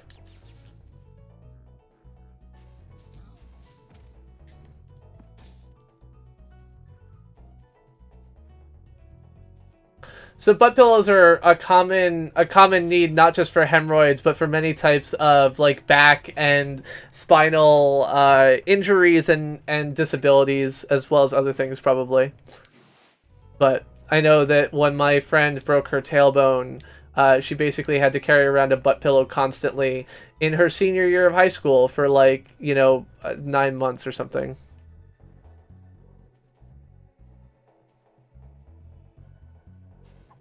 Oh god, damn it. Fuck.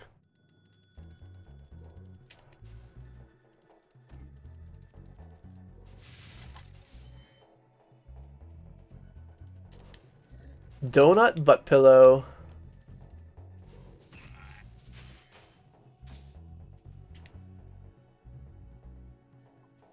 Oh say, can you see? Did you know that the national anthem's about a Mexican guy? Yeah. But I learned on what movie was that from? Told that to somebody and then, like, he went off singing it? I don't know. I'm not just making this up, right? Someone tell me they know what I'm talking about. Oh, say, can you see?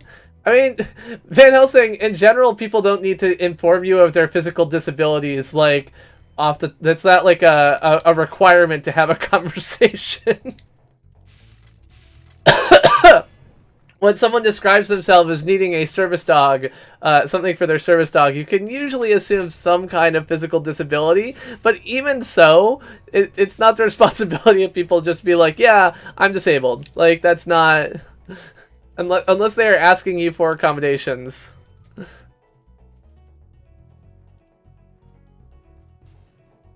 Yeah, my game is really quiet. I can turn it up a little bit.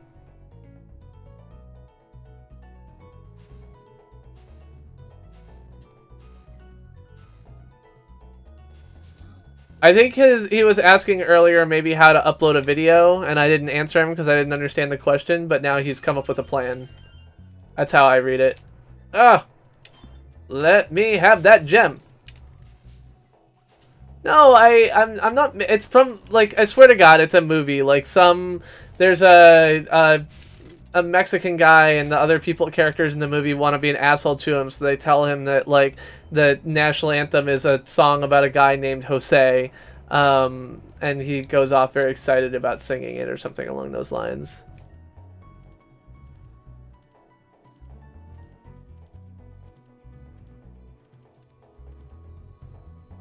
Hello, Celso Luis, have a good night. Hey, we killed a nymph, and now an ant approaches. Alright, let's go home. I'm good with that. Okay.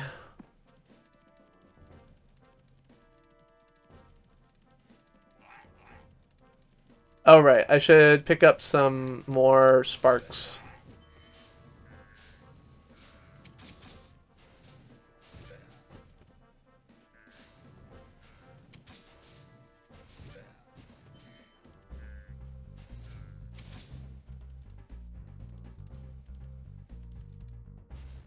Well, that's good. I mean, 100 gig gets you a fair ways. I mean, it's not, I guess it's not a lot, actually. You can't stream, you can't do a lot of other things, but you could upload a couple of videos a month. I don't know, I mean, one of the things to think about when you're bandwidth limited is like, okay, well, how can I make every bit that I am going to upload count, right? Like, if you're going to upload an hour-long video, you know, at 720p, like at 3 megabits per second or something like that, it's really only like, you know, 1 or 2 gig. Like 1 or 2 gig is not enough that you're going to use up your 100 gigs. So just figure out how to make 2 really great videos every month and upload them from home. So Little Warrior, the battles just work by, like, when we are chatting with each other while in the chat, it will do damage to them. The more people are chatting, the faster it will do damage. But there's no, you don't have to do anything. You have no control over it. It just happens. So, okay. Well, sharing 100 gig with 3 others, is definitely more of a concern. That's more like we're gonna run out of internet just using it.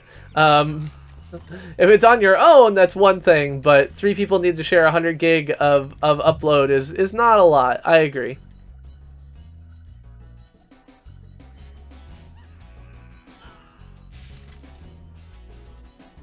Which you would, gaming lawyer.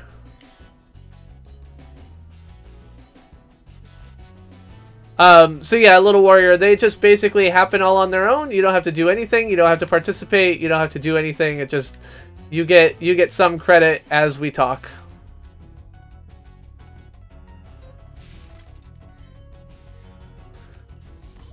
We use like 800 gig total, but not upload. Like upload, we're pretty, like, except for me streaming, we're pretty light on. And the reality is, of course, that I'm luckily enough in an area where Comcast is not doing rate limiting, which is good for me because it means that I don't have to worry about it. Of course, the reason they're not doing rate limiting here is because they have a monopoly, and I think they're afraid of getting regulated.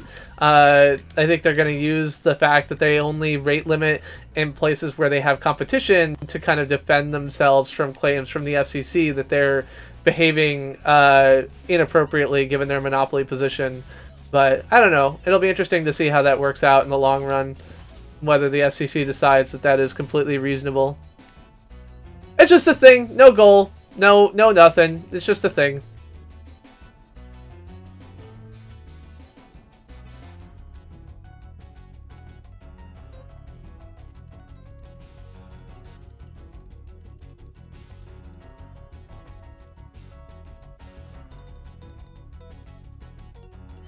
Yeah, but $5 for 50 gig is a lot.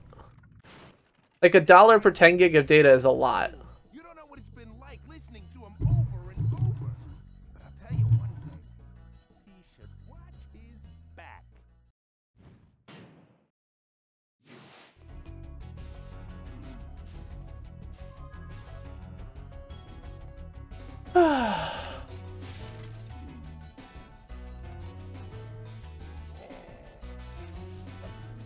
Oh god. That was bad. What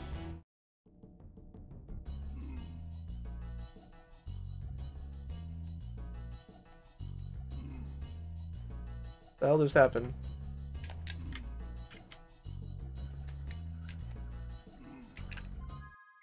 Hello? The fuck?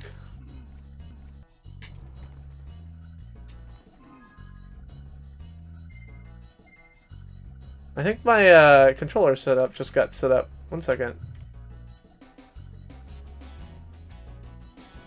Somehow I like changed my controller settings?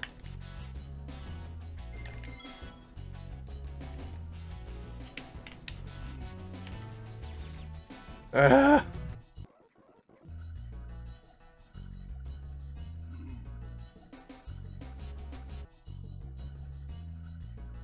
I fucked up my controller settings. Hold on 1 sec. Sorry about that.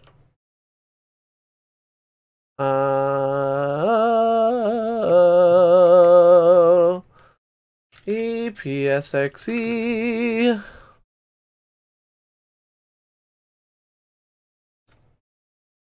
Among the most ridiculous parts of the entire James Damore saga is the fact that he wore a shirt, got a shirt made up that's in the Google logo, and it says Gulag, G-O-L, like L-A-G, Gulag, focused, like, looking like the Google logo. And so the Verge writer who saw this is his Twitter profile that he had photographed by a professional alt-right photographer that was sent out to, you know, whatever, help him out with this. And so he's wearing this shirt, a play on the Google logo that means to say that, you know, the Silicon Valley search company is something like the infamous Soviet camps where prisoners were worked and starved to death as part of one of the 20th century's worst genocides. So this is the author from The Verge who wrote about this. So he's clearly attempting to compare it to a gulag by T.C. Sopik.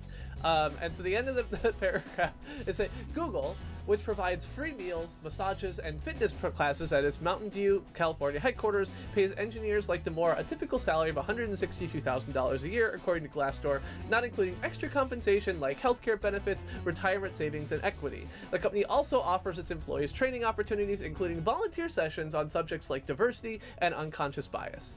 You know, just like a gulag. So that level of shade about this particular image is definitely, I think, the appropriate level of shade to apply in this case. I've been working at Google for 3.5 years. I have at times felt like I have been under pressure to get something done in a certain time frame or anything else like that, I can say pretty definitively it has never felt like working at a gulag.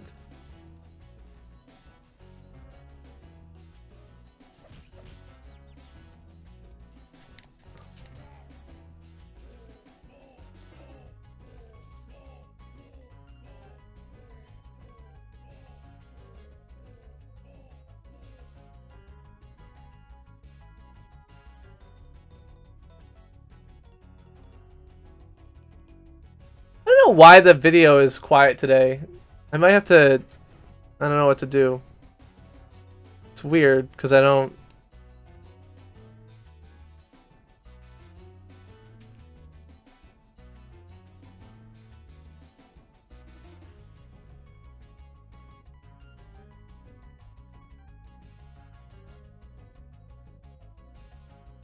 Yeah, that's the right thing. I don't know. Yeah, I don't know. I've been trying to mess with it like all night long and haven't been super successful.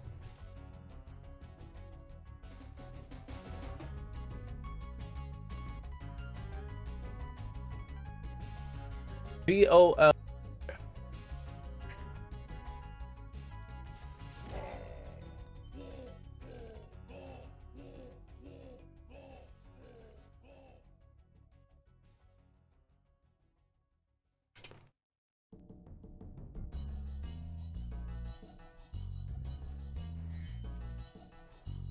Alright, so let's go over here and hit this guy again.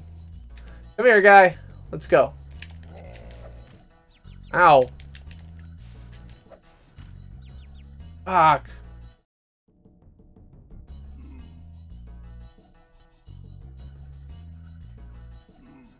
Right, I think Gaming Lawyer's point is that not every attorney wants you to fall for shit. Like, sometimes they just want you to be... you know, do the best you can to identify the truth. And sometimes, and honestly, it's an adversarial system. Sometimes the defense is going to want one thing, the prosecution is going to want another thing, and one of them is going to run out of challenges before the other one. Oh, come on. Seriously?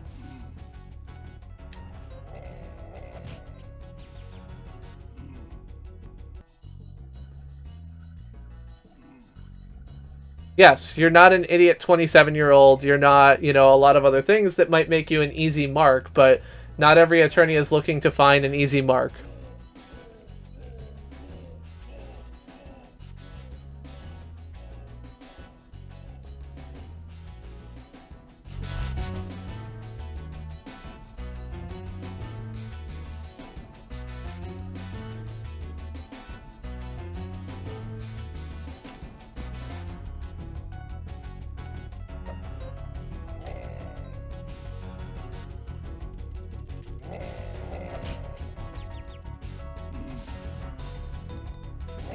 There you go.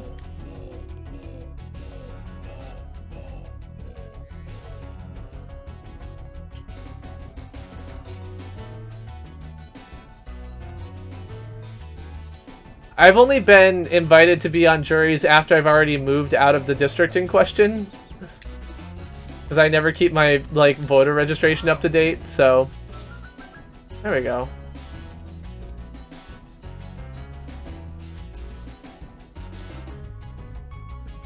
Don't fall in the pit.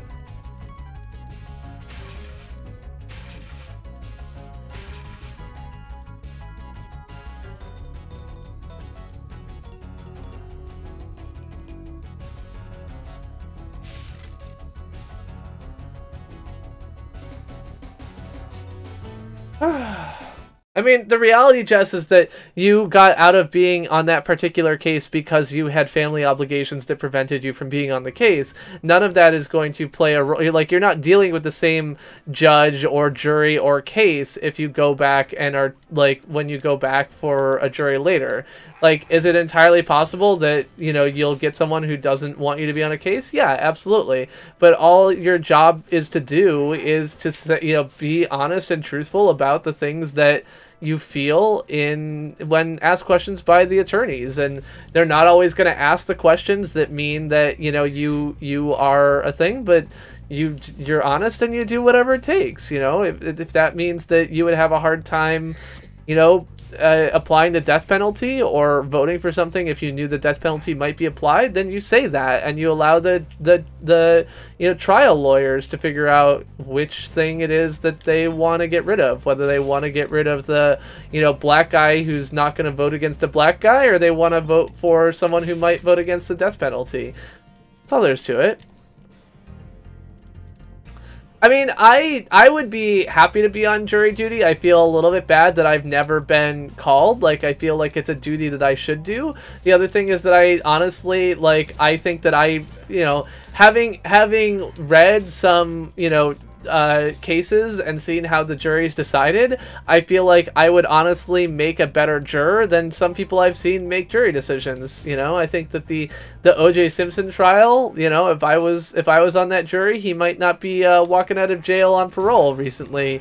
You know, so I don't know.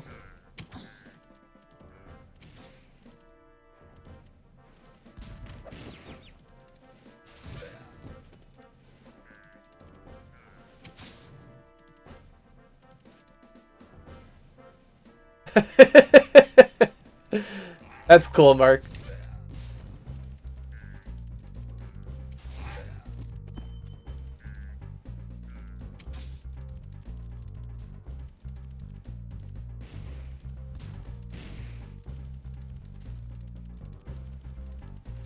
I mean, it is true, and I don't blame them for what they did. I just question whether in a situation where like that, whether I would have done something different. That's all. Alright, what have I done? I've done Clifftown. Oh, I've done like everything. So I didn't get all the dragons. Oh, and I beat the boss. Okay, so now I should be able to move on to the next zone. Is that what this guy over here in the balloon is? Yeah, he's telling me to go down to the next zone. Alright, let's go to Magic Crafters. Sounds good.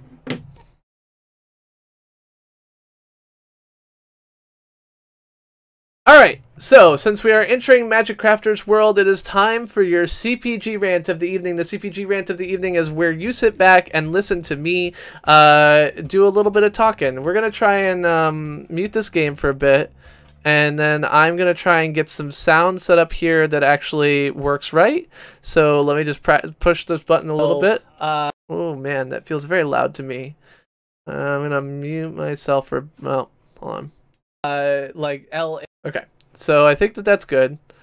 And yeah, so sit back, relax. If you love Nazis, now is the time to leave, because you're going to hear about how I don't. Disavowing white supremacists is supposed to be the fucking easy part, you nitwit. I'm the Chris who plays games. This is your CPG Rant of the evening. Over the weekend, we saw the death of a counter-protester after being run over by a white nationalist domestic terrorist in his car. And the President of the United States thought for hours about what he would say. And of course, what he disavowed and what he called out against is all of the violence on both sides. On both sides? We fought a war about this. The whole world was involved, you dickface. The idea that we would need to figure out that we have to protect the white nationalists isn't supposed to be the way you're supposed to have to look at this. Even the white nationalists disavow the white nationalists. The entire point of their current marketing strategy is to move away from the Nazi label, which so aptly describes them, in favor of things that people can associate with more easily. The entire idea behind that is that they know that you can't support Nazis in 2017. Except I guess it seems we can.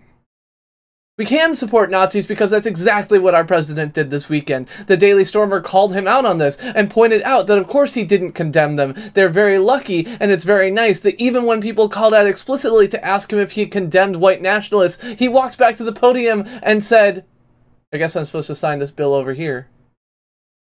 This is a man who has been, I suppose, unsurprisingly supportive of the white nationalists. After all, these are the people who are leading his campaign. They're the people who are whispering in his ear. They're the people who are writing his statements. And while it is the case that today he came out and made an almost reasonable statement, although he had a few missteps when he continued to make equivocations about the people who incited the violence or whatever in his mind made it more easy for him to describe the fact that the Nazis were the fucking problem here. The Nazis saw what he said on Saturday. And they rightly see it as evidence that he doesn't care to disavow them, that he doesn't care to pull away from them, that he still supports his positions, being supported by David Duke and all of the rest of the fucktards in this race. I don't know. In this situation, in this place. Disavowing Nazis is supposed to be the easy part of being the fucking president.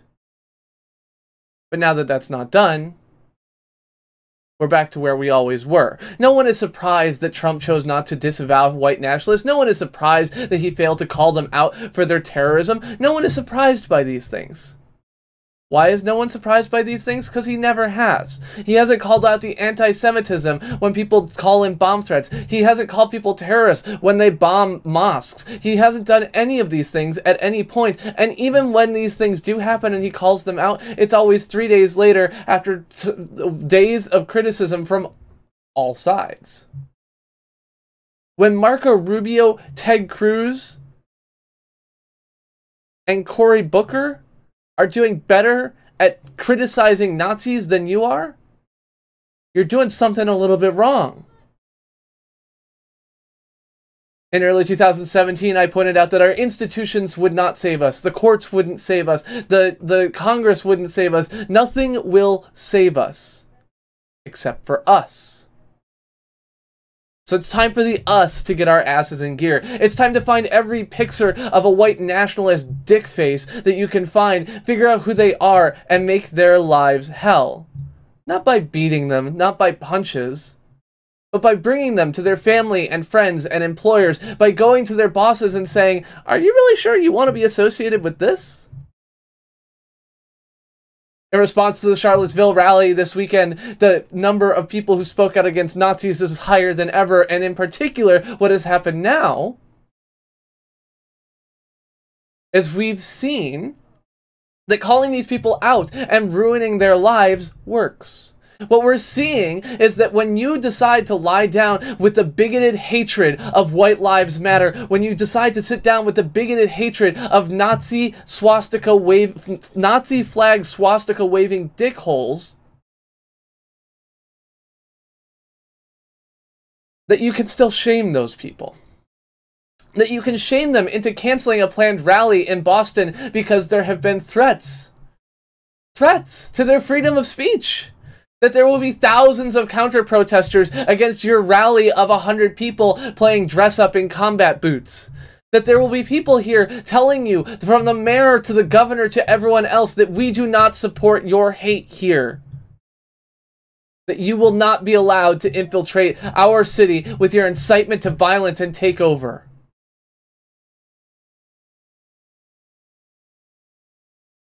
Hate has no place here. Not in my city, not in my state, not in my fucking country, you dickbags. So if you want to wave your tiki torch, khaki pant wearing ass on the fucking public stage, be prepared. Because I'm going to use my free speech to call up your boss. I'm going to use my free speech to call up your hosting providers. I'm going to use my free speech to destroy everything I can within the rule of law. Because it turns out that while you might not be afraid of my weak-wristed punch, you may be afraid of the phone calls of thousands of us. You may be afraid of the phone calls of the 99% of us who say, that doesn't happen here. We fought the Nazis. You lost. Crawl back into your hole.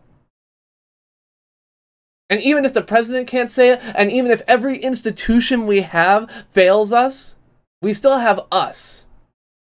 And there's more of us than you. I'm the Chris who plays games. This is your CPG rant of the evening. And welcome back.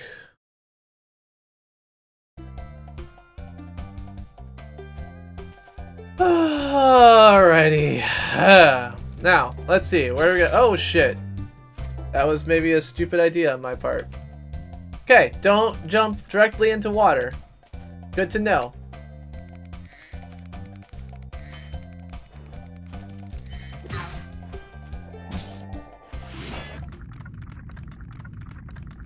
Yep, Marcus, I remember you. I want you to release the dragons, reclaim our treasure, and recover the eggs from those pesky blue thieves.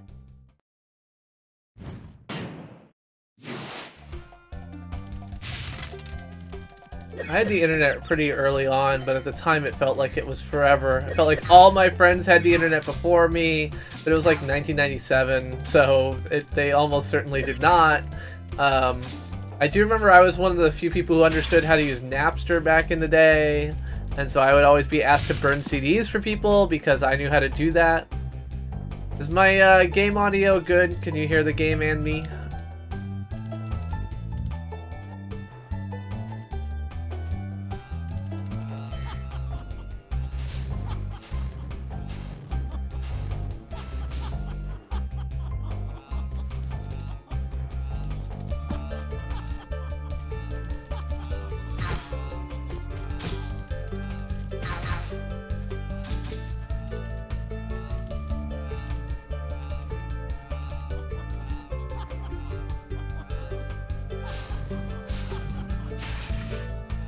Is good enough to understand a dragon speech? Okay.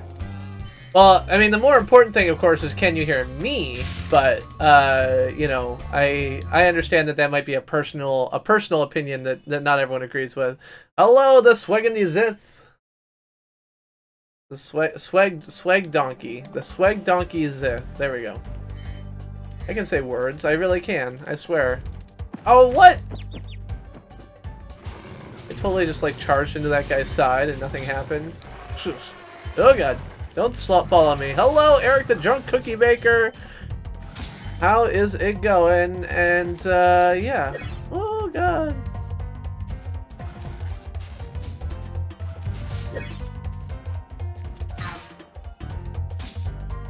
You love Spyro? Well, that's because Spyro is excellent. And you should love Spyro.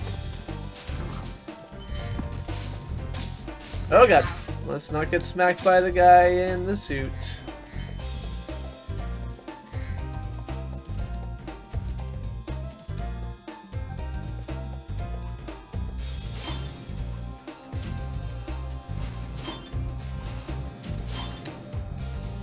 Oh god. Don't fall. Alright.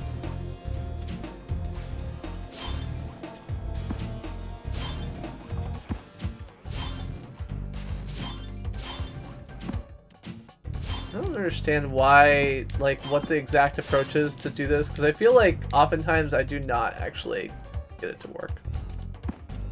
Alright.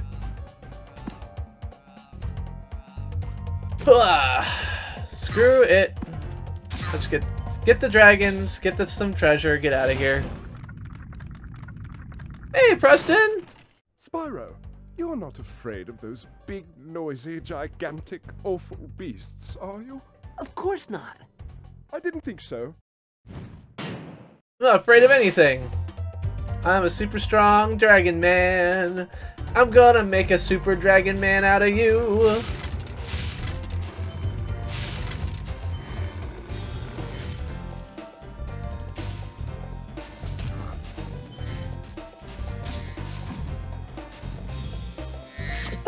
Don't stop me. Don't stop me. Don't stop me.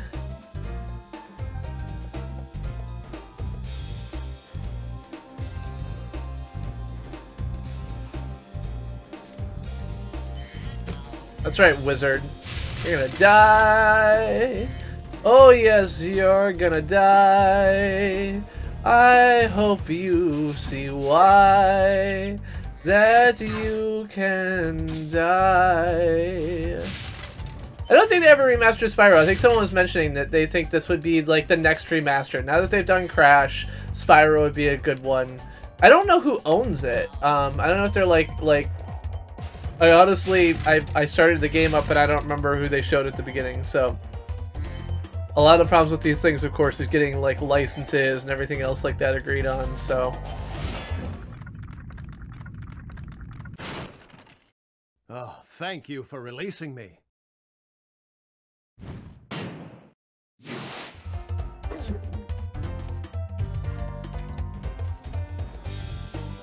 Sony made it? Okay.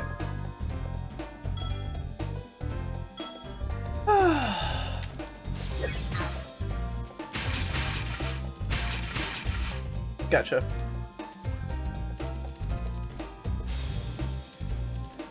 Alright, well, so then that's not the problem. What the fuck? There we go.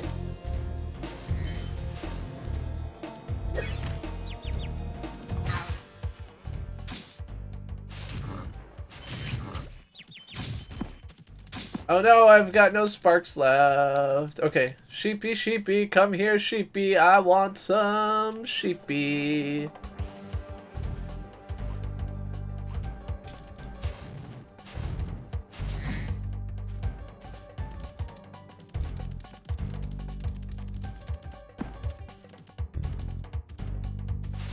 Yeah, so that's the trouble then, right? Because that means Insomniac, I mean, presumably Sony licensed it in some way in order to publish it, but I don't know which rights they actually get to keep forever versus do anything else with, so.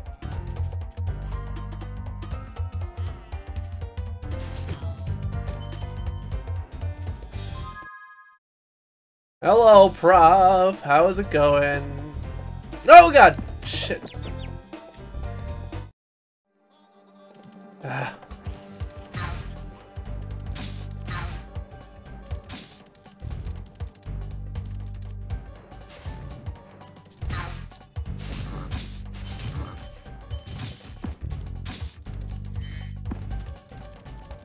That's great, Deanne.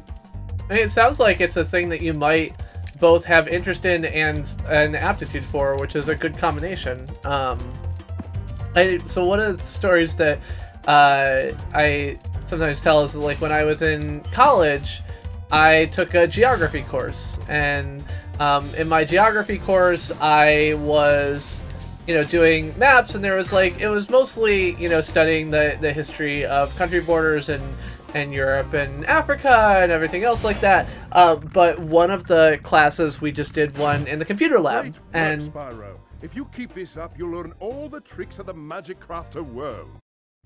Yeah. And so like we had this class in the computer lab, and we were working with computer aided GIS software, blah blah blah. And I, kind of zoomed right through it because it wasn't that hard, and so I did not take a lot of time to do it.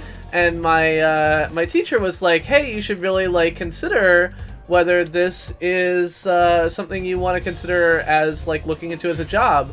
And I told him at the time, I was like, I'm really kind of big on the web development thing. I'm not really thinking I'm ever really going to be interested in geo. And 2 years later, I worked on developing advanced web-based mapping tools to compete with the Google Maps JavaScript. So me saying oh yeah, I don't really want to work with maps or anything else like that. I just want to work on the web. And it's true that I didn't end up working on the web. I worked on web maps, which was not a really obvious thing at the time.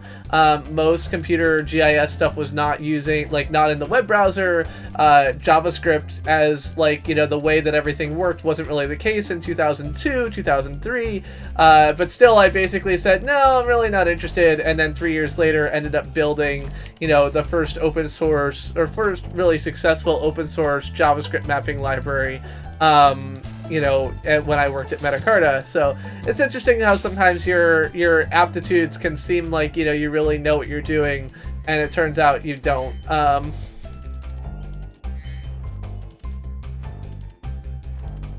So it was more, so the class was more about geography.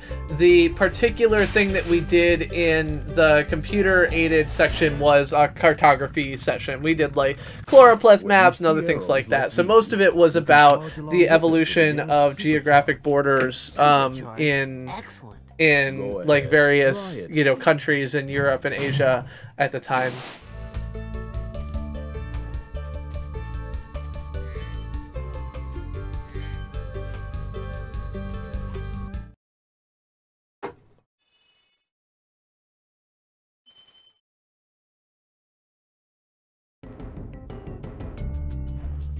Yeah, I did not end up doing Ratchet and Clank. I should do. Have I done that?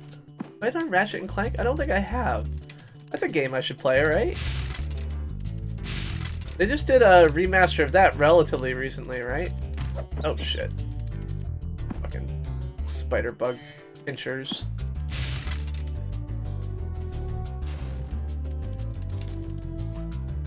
I'm gonna have to go back after this and see how far I made it in my my last run of Spyro that I only did one round of.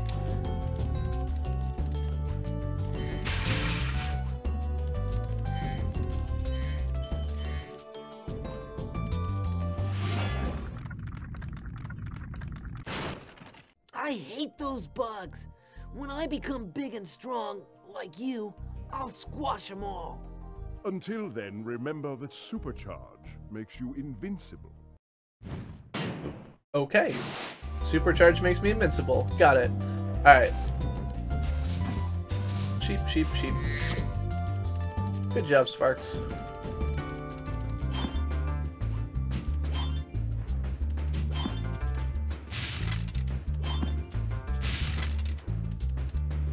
Alright. Up the hill. Anything up here? Nope. I'm invincible!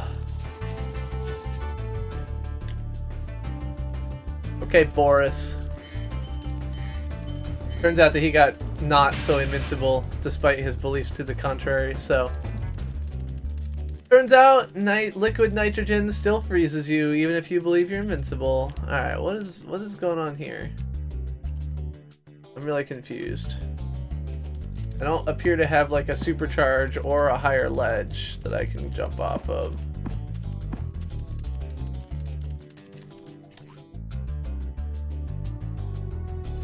Okay.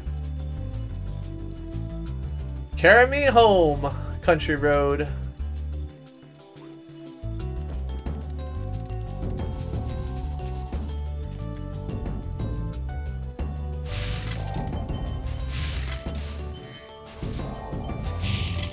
I mean, you're gonna have to communicate with someone in just about any job. It's really hard to find jobs where you don't have to, so. Try combining supercharge with jumping and gliding, and really explore the high caves.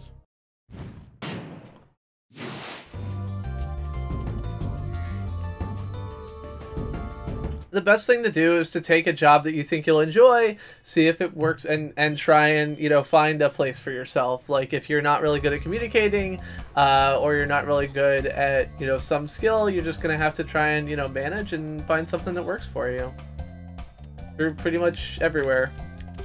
No job is perfect for everybody.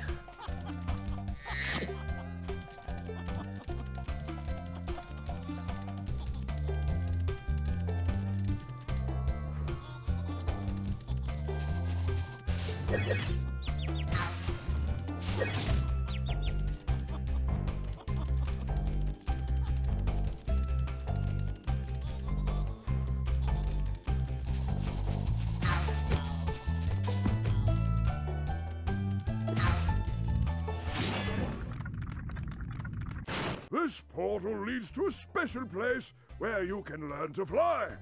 I remember when I was a young dragon, earning my wings. Learn to fly. Got it. Shut up, old man, that's what Spyro's saying there.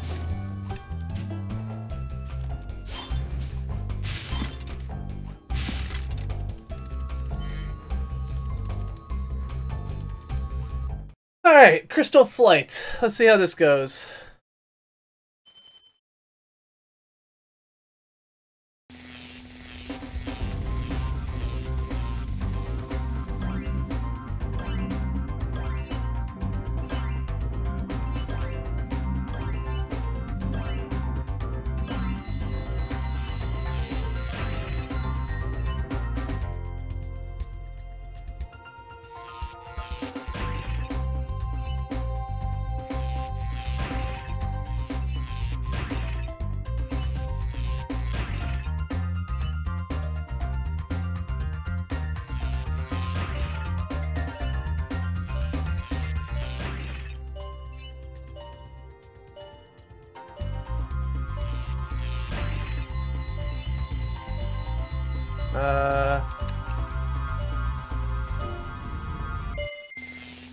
Well, that didn't go well.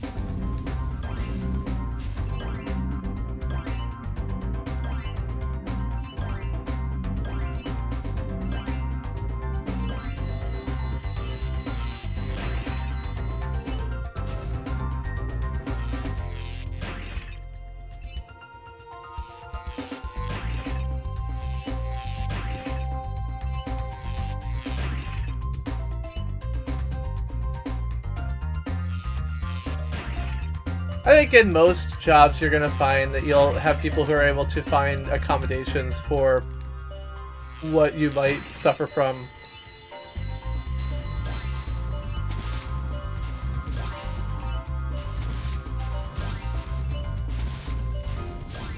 No one has the perfect skill set for every job, or any job really. You know, you take what you can get and do the best you can.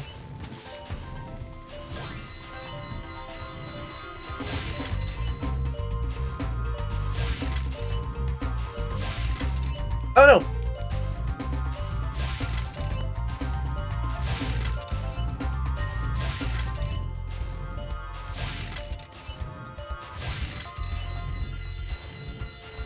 I did it! I got them all!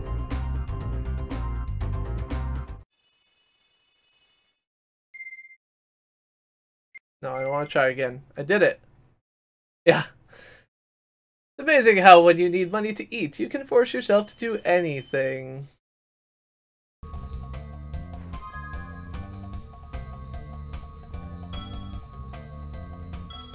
Alright.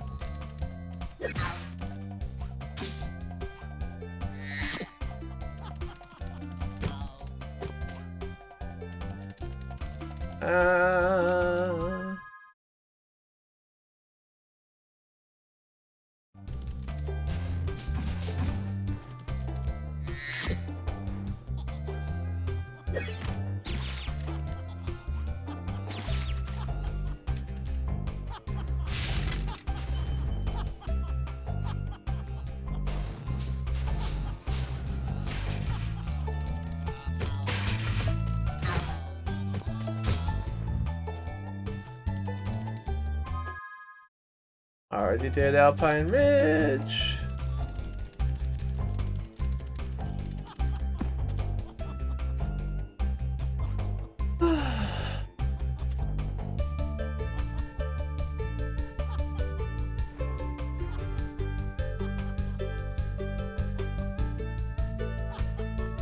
One of the most difficult things to square in the James Damore memo was his constant statements that he supports a particular thing, immediately followed by completely decrying or denying that that thing has value. His ability to sit down and write down things like, "I value diversity," followed immediately by stating all of the ways in which he does not value any existing diversity program, is kind of telling. It's kind of like saying, you know, I really love pancakes, and then taking one bite of a pancake and tossing it in the trash. Or anything else like that. And it wasn't just that, you know, I really value women, but I think that they're biologically inferior to do their jobs. I really value open discussion, but I will push back on you if you make me question my beliefs. I really value scientific rigor, but I will just link to a Wikipedia article on this topic rather than any kind of scientific source. I really value this discussion and everything else like that, but I'm going to insist that Google is an ideological echo chamber because people have disagreed with me. Every time you turn around, every paragraph and sentence, every single piece of the document attempts to say one thing and do another.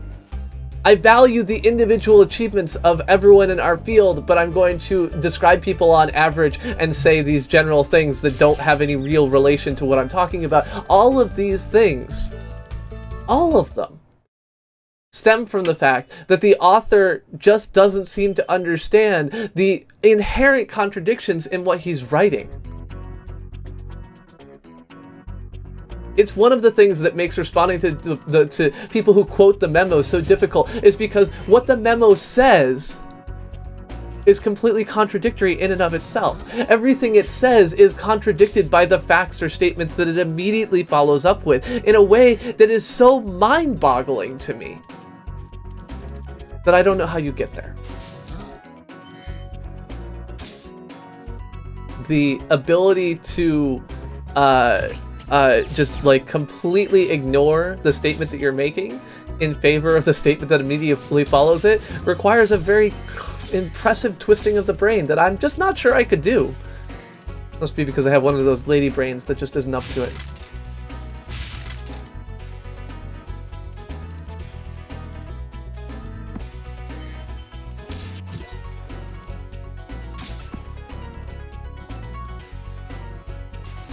I mean, really, that whole idea of, you know, I say something and then immediately follow up by something that contradicts it is something that is a pretty general Trump supporter tactic. So I guess I should be used to it by now, but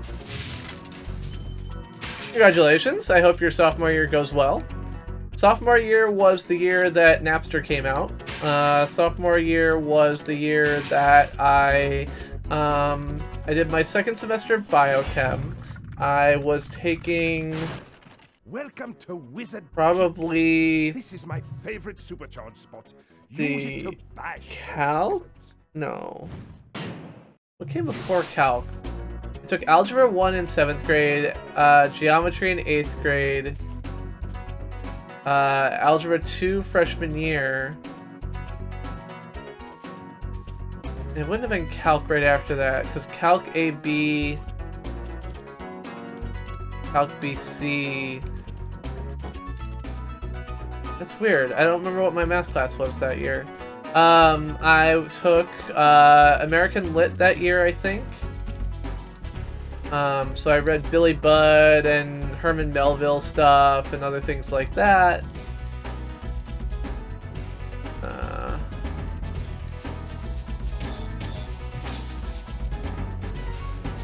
Sheepy, Sheepy. Sheepy, Sheepy. Where did you go, Sheepy? I want you.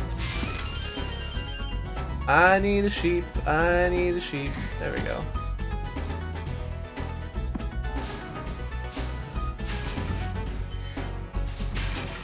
Yeah, so I did not have a computer in my room at that point. That came later.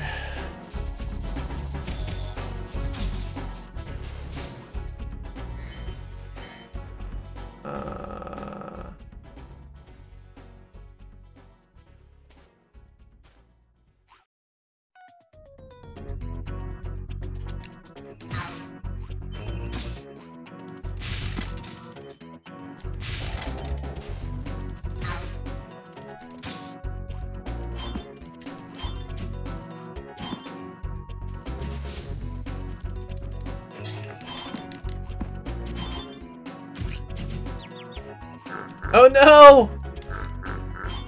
Did you rescue it somehow? I have absolutely done that. I have absolutely, like, I have run a SQL query that was like, just like, delete all these rows, and then realized that the, like, rows didn't have a where clause. Oh, it's so terrible. That's good. That's that worst feeling ever. The like, oh shit. Like, did it work? Did it not work? I guess that's one thing about, like, when you're working, it's one of the benefits of working with transactional databases is that if you cancel the query, it'll actually go back to the way it was, which is not always the case otherwise. Listen carefully, Spyro. There's a secret area in the artisan home. It is at the waterfall. Try jumping on the stones there. Artisan home, waterfall. Sounds good. Alright. Artisan home, waterfall.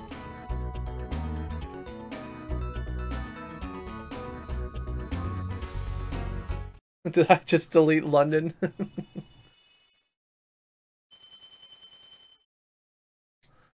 I feel like the not backed up thing is one of those things you might want to work on fixing now. Seems like you got a nice nice motivation to do so.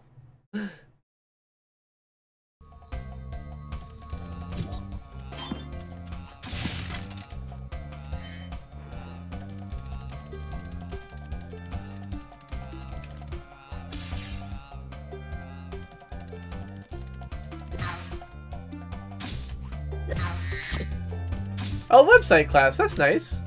Oh, that's right. I took I would have taken my C++ class that year. I would have done that too.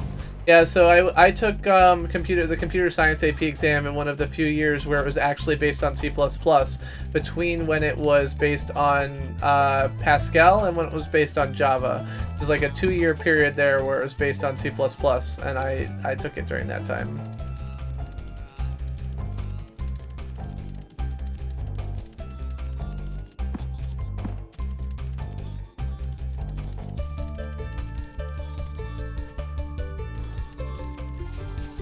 I would say being an internet troll is a bad personality, and I would recommend getting a different one. Not that I think that you are necessarily a bad or good internet troll, just that I think that that is a bad goal. And it's better to have something a bit more productive to use as a goal. Alright, blowhard. Let's see what we got here.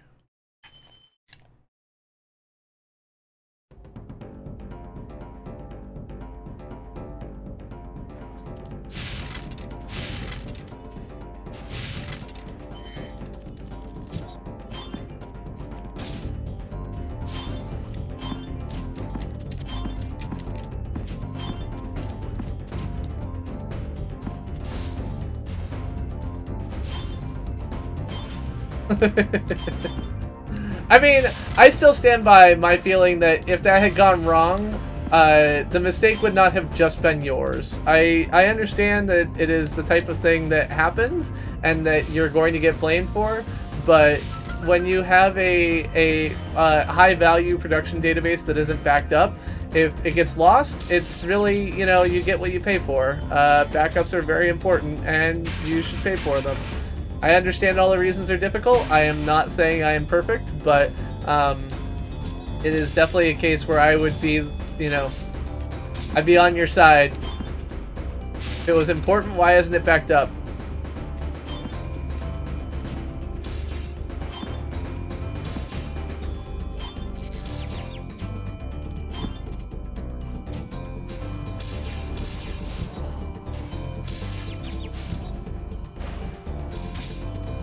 But I have definitely been there before and like been lucky enough to be able to quickly restore to a backup or been able to do other things like that. So and then oftentimes I've been working with databases like, I mean, my ideal way of working with databases is that they're just temporary storage of like more permanent sources. It isn't always what you can do because sometimes the database is the truth, but I really like working with data sets where the actual data is in other data sources that you can rebuild from. Obviously that doesn't work for every type of problem, but those are my favorite types of problems. Alright, did you open this door? Yes.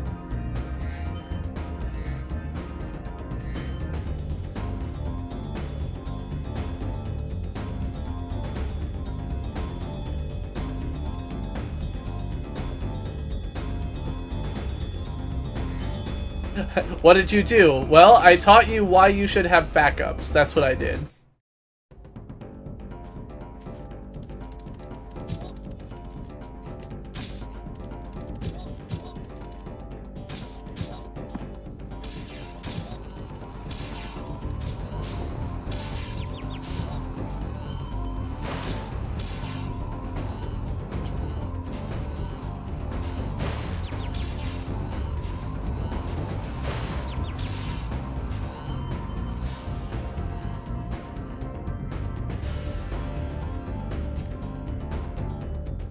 Yeah, I mean it's a common thing, Nian, but I just don't like it.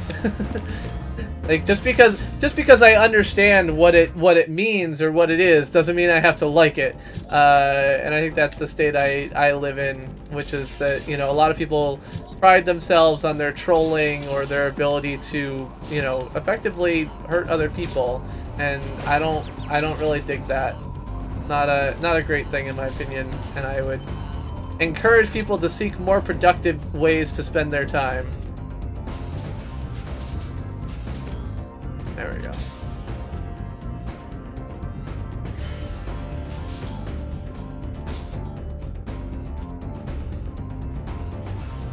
Oh, shit.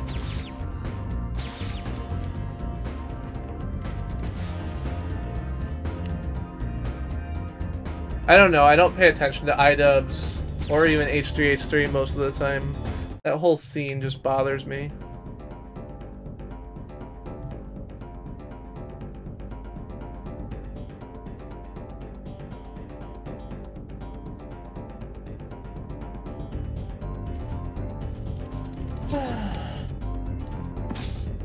Fuck. Well. Do I get to continue? That wasn't very clear to me.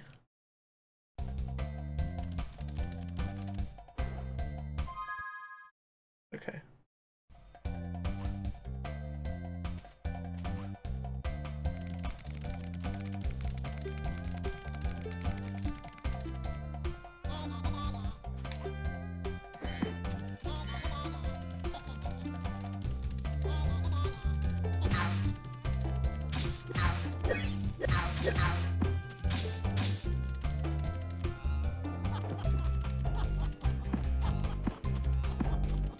Yeah, I can only hover, so once I'm halfway down the cliff, it's too late.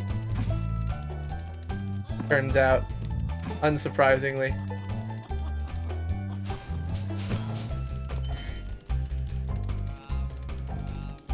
Hey. Hey, how's it going? Attentive owl.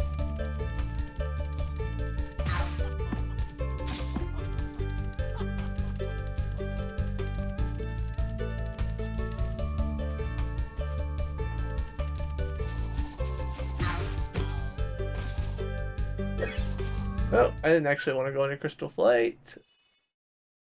Oh well.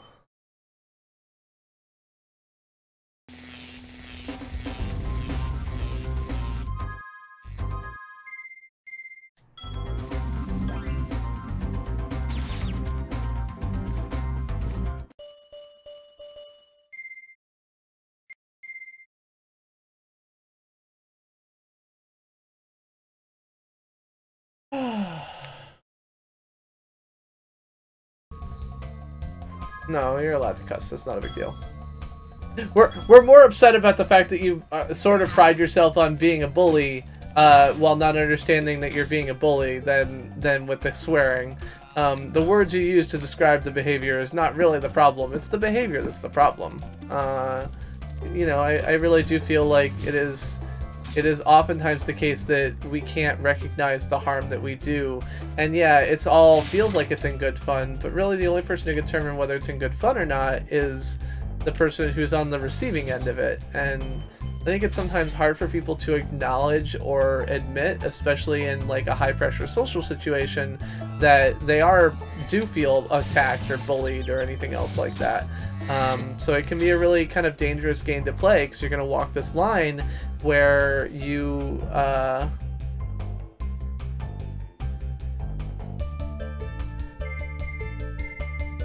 okay. So I need to recover 5 eggs. I've got 4. I need 1 more, I guess.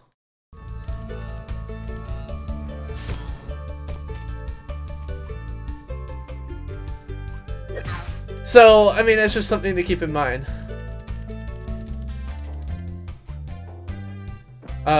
Is that it can be very easy for bullying to become something that is, you know, yeah, it feels acceptable to you, but you're not the person who is most affected by it.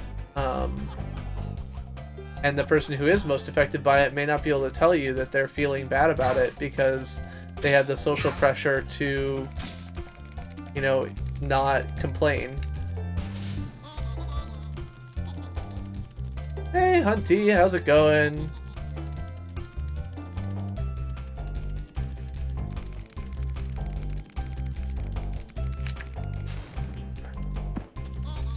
I need that egg, you blue majigger. Thingamajigger. Blue thingamajigger. Get back here. Fuck. Yeah, Spyro's cool. I didn't have the Spyro nostalgia the way that some people do, but I definitely enjoy a nice, light-hearted 3D platformer. I also think that, you know, unlike some other... Like, I just played through... Like, the graphics on this just really, I feel like, hold up a lot better than some other 3D platformers of the era. I mean, even from, like, you know, Super Mario 64 is, like, a iconic, you know, platformer, but with the camera constantly moving around you, it's a really hard... You know, there's a lot of camera aspects of that are really problematic, whereas this doesn't have any of that. The camera's great, you know, occasionally I have to move it, but very little. The graphics are good, like, the whole experience is just a lot better, so...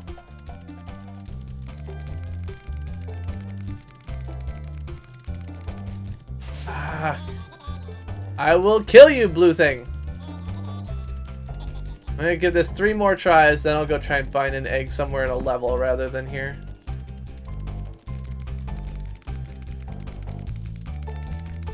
Ha! Got it. Gotcha! Got him! Alright, so let's go see if the balloonist will take us someplace new now.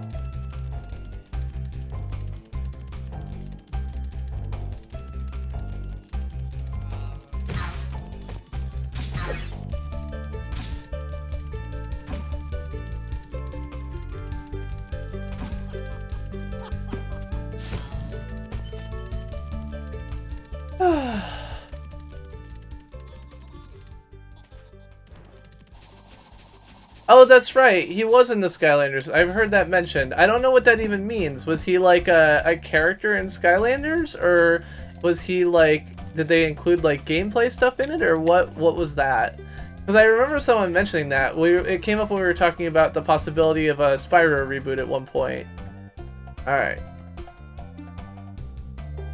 Hop aboard for the Beastmakers world. All right, let's go to Beastmakers. They added him to the roster. Okay. Ugh. Ugh.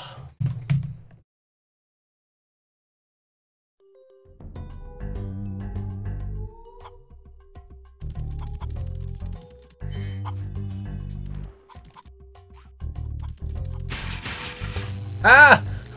Okay. The floor is lava. Got it. Should have recognized that, but okay. That's fine. We're all good. That's what I get for running around into places unknown.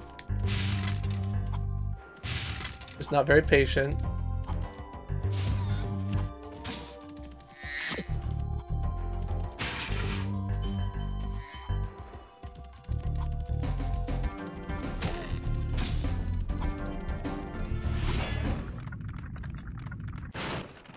Nasty Nork is turning our swamp into an electrified junk heap. And it used to be so beautiful. I'm sure it was. I have been to a casino once. So I went to a casino when I was in South Africa with a couple of friends. I played blackjack for about an hour, went through $100, and that was it. So I have never again been, like, when I was in South Africa, I was living in a little bit of a dream world. I had just taken out money from my 401k because it was like a once in a lifetime kind of thing. I'm in South Africa, I went to Kruger, I did all this stuff, and so I had a bunch of money that I shouldn't have spent, but I did. I, you know, went to this casino because I was feeling like, you know, I was feeling rich. I did not do well, and that was it. So, well, I mean, so I don't know. Yeah. I think it is for some, like, if you have difficulties with anxiety and social situations, I think sometimes it can be easy to miss the signals of people in distress. That's all. Yeah, and like I have a basic understanding of the rules, you know, although I never remember if you're supposed to hit on 16 or 15 or whatever, but, you know, high numbers, be careful. Low numbers, definitely hit, you know, things like that. And so, you know, it's, and I even read the Bringing Down the House book about the MIT students who, you know, basically gave a casino a run for their money by counting cards.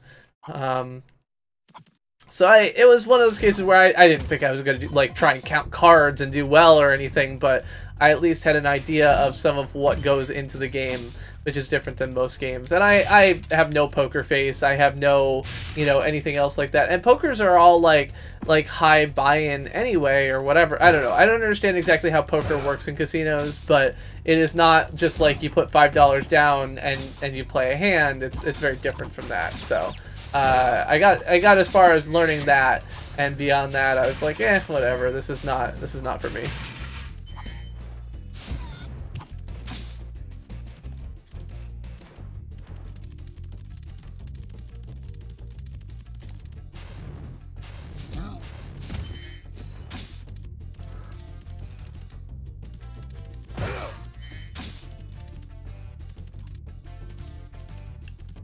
Yeah, I mean, and like, casinos are just an entertainment device. You're not gonna win. You're not going to make money.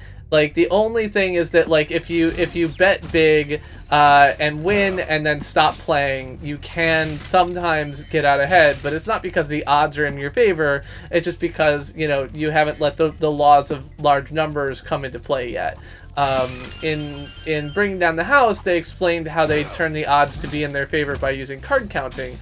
In card counting, you change the odds. You change the odds because the blackjack is one of the few games in the casino that has memory. It is influenced by the previous plays, and so, like, as the game is played, the state of the deck changes and the state of the odds change. And so if you're very good and very careful, you can sometimes get a run of good cards, because if you are getting face cards, the dealer's more likely to bust or something along those lines, and you can come out ahead.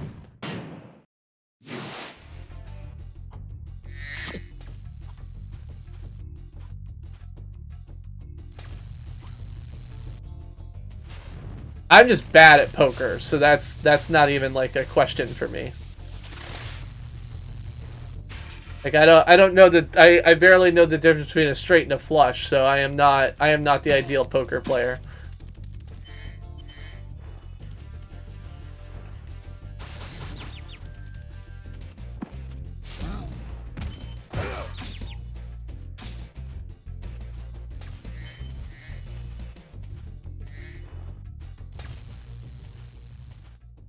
Oh god, don't fall off the edge. So I have played poker with a group of friends at one point, and we all kind of came out. I came out, we were playing with like 5 of us, and I got to the point where there was just 2 of us left, and basically there was like an 80-20 split of cards in the stack, and so we just called it and said, you know, okay, we'll just call this done. I took my $20 back and came out even for the night, and he came out ahead, having taken all of the other players' money. So, but I did okay. It was just like I just wasn't good.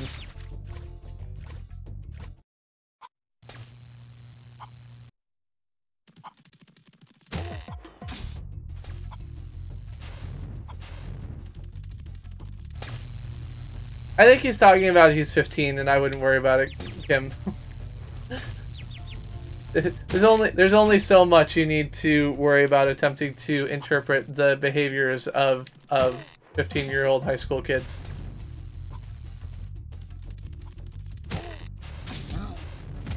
Alright, bring it on. Let's go.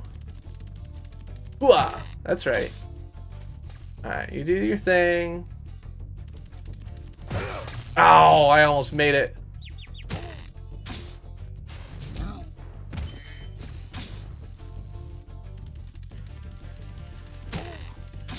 Boom. Good job, Spyro. One day you'll be able to tell all the dragons about your amazing adventures. Sure, but what I'd really like to do is get out of this swamp.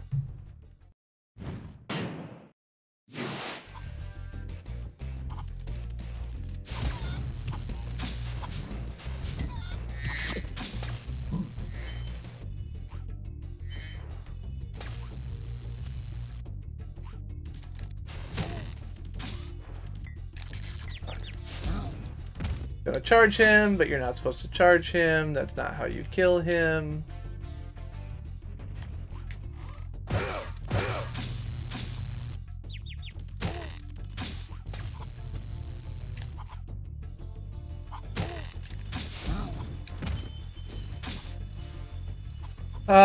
Did he have a Russian accent? I didn't notice.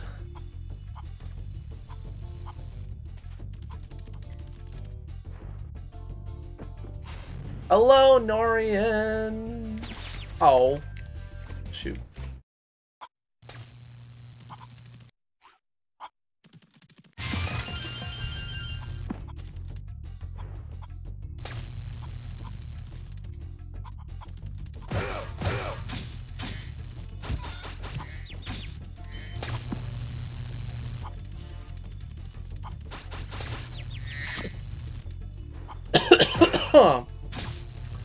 I think Crash came first. Crash was the launch title for PlayStation, I think.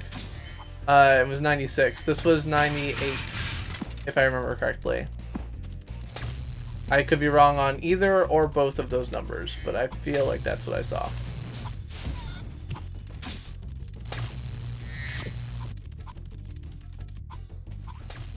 Ah! I don't know why I'm so yawny tonight. Yay, I'm right on both. I'm a brilliant, brilliant man.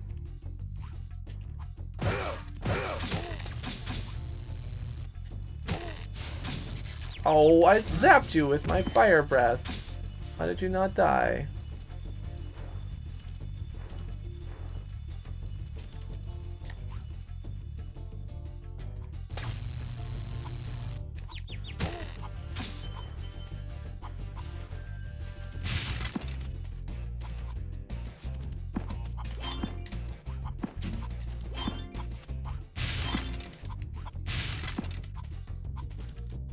Hello, hello. Okay, let's get out of here.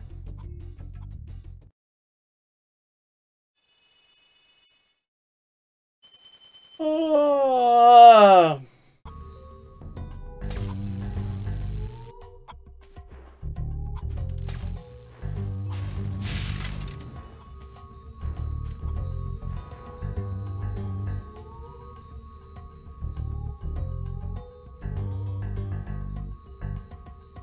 So where are we now? We are in Beast Makers. Okay. Okay. So usually I go until 1 in the morning, but I'm feeling tired. And so rather than try and force myself to stay up, I'm actually going to do the smart thing and go to bed.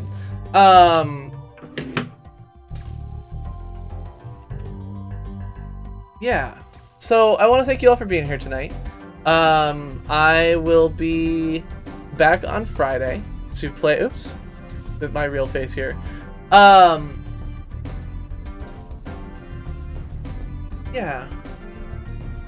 I feel, so I'm in Beastmakers, I've got, what do we got? We went through 1, 2, 3, we got 3 more worlds full, which will probably be harder. But I think that means I can finish it in my next stream. I'm just tired. I'm just not. Yeah, I'm going to bed early.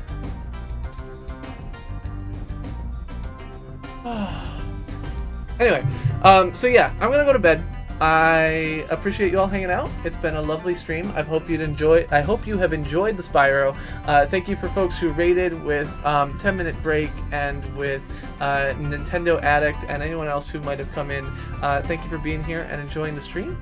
I will be back on Friday, maybe talking about something other than Nazis for a little while, and I hope to see you around then. I love you all. Have a lovely day, and have a great night. Bye!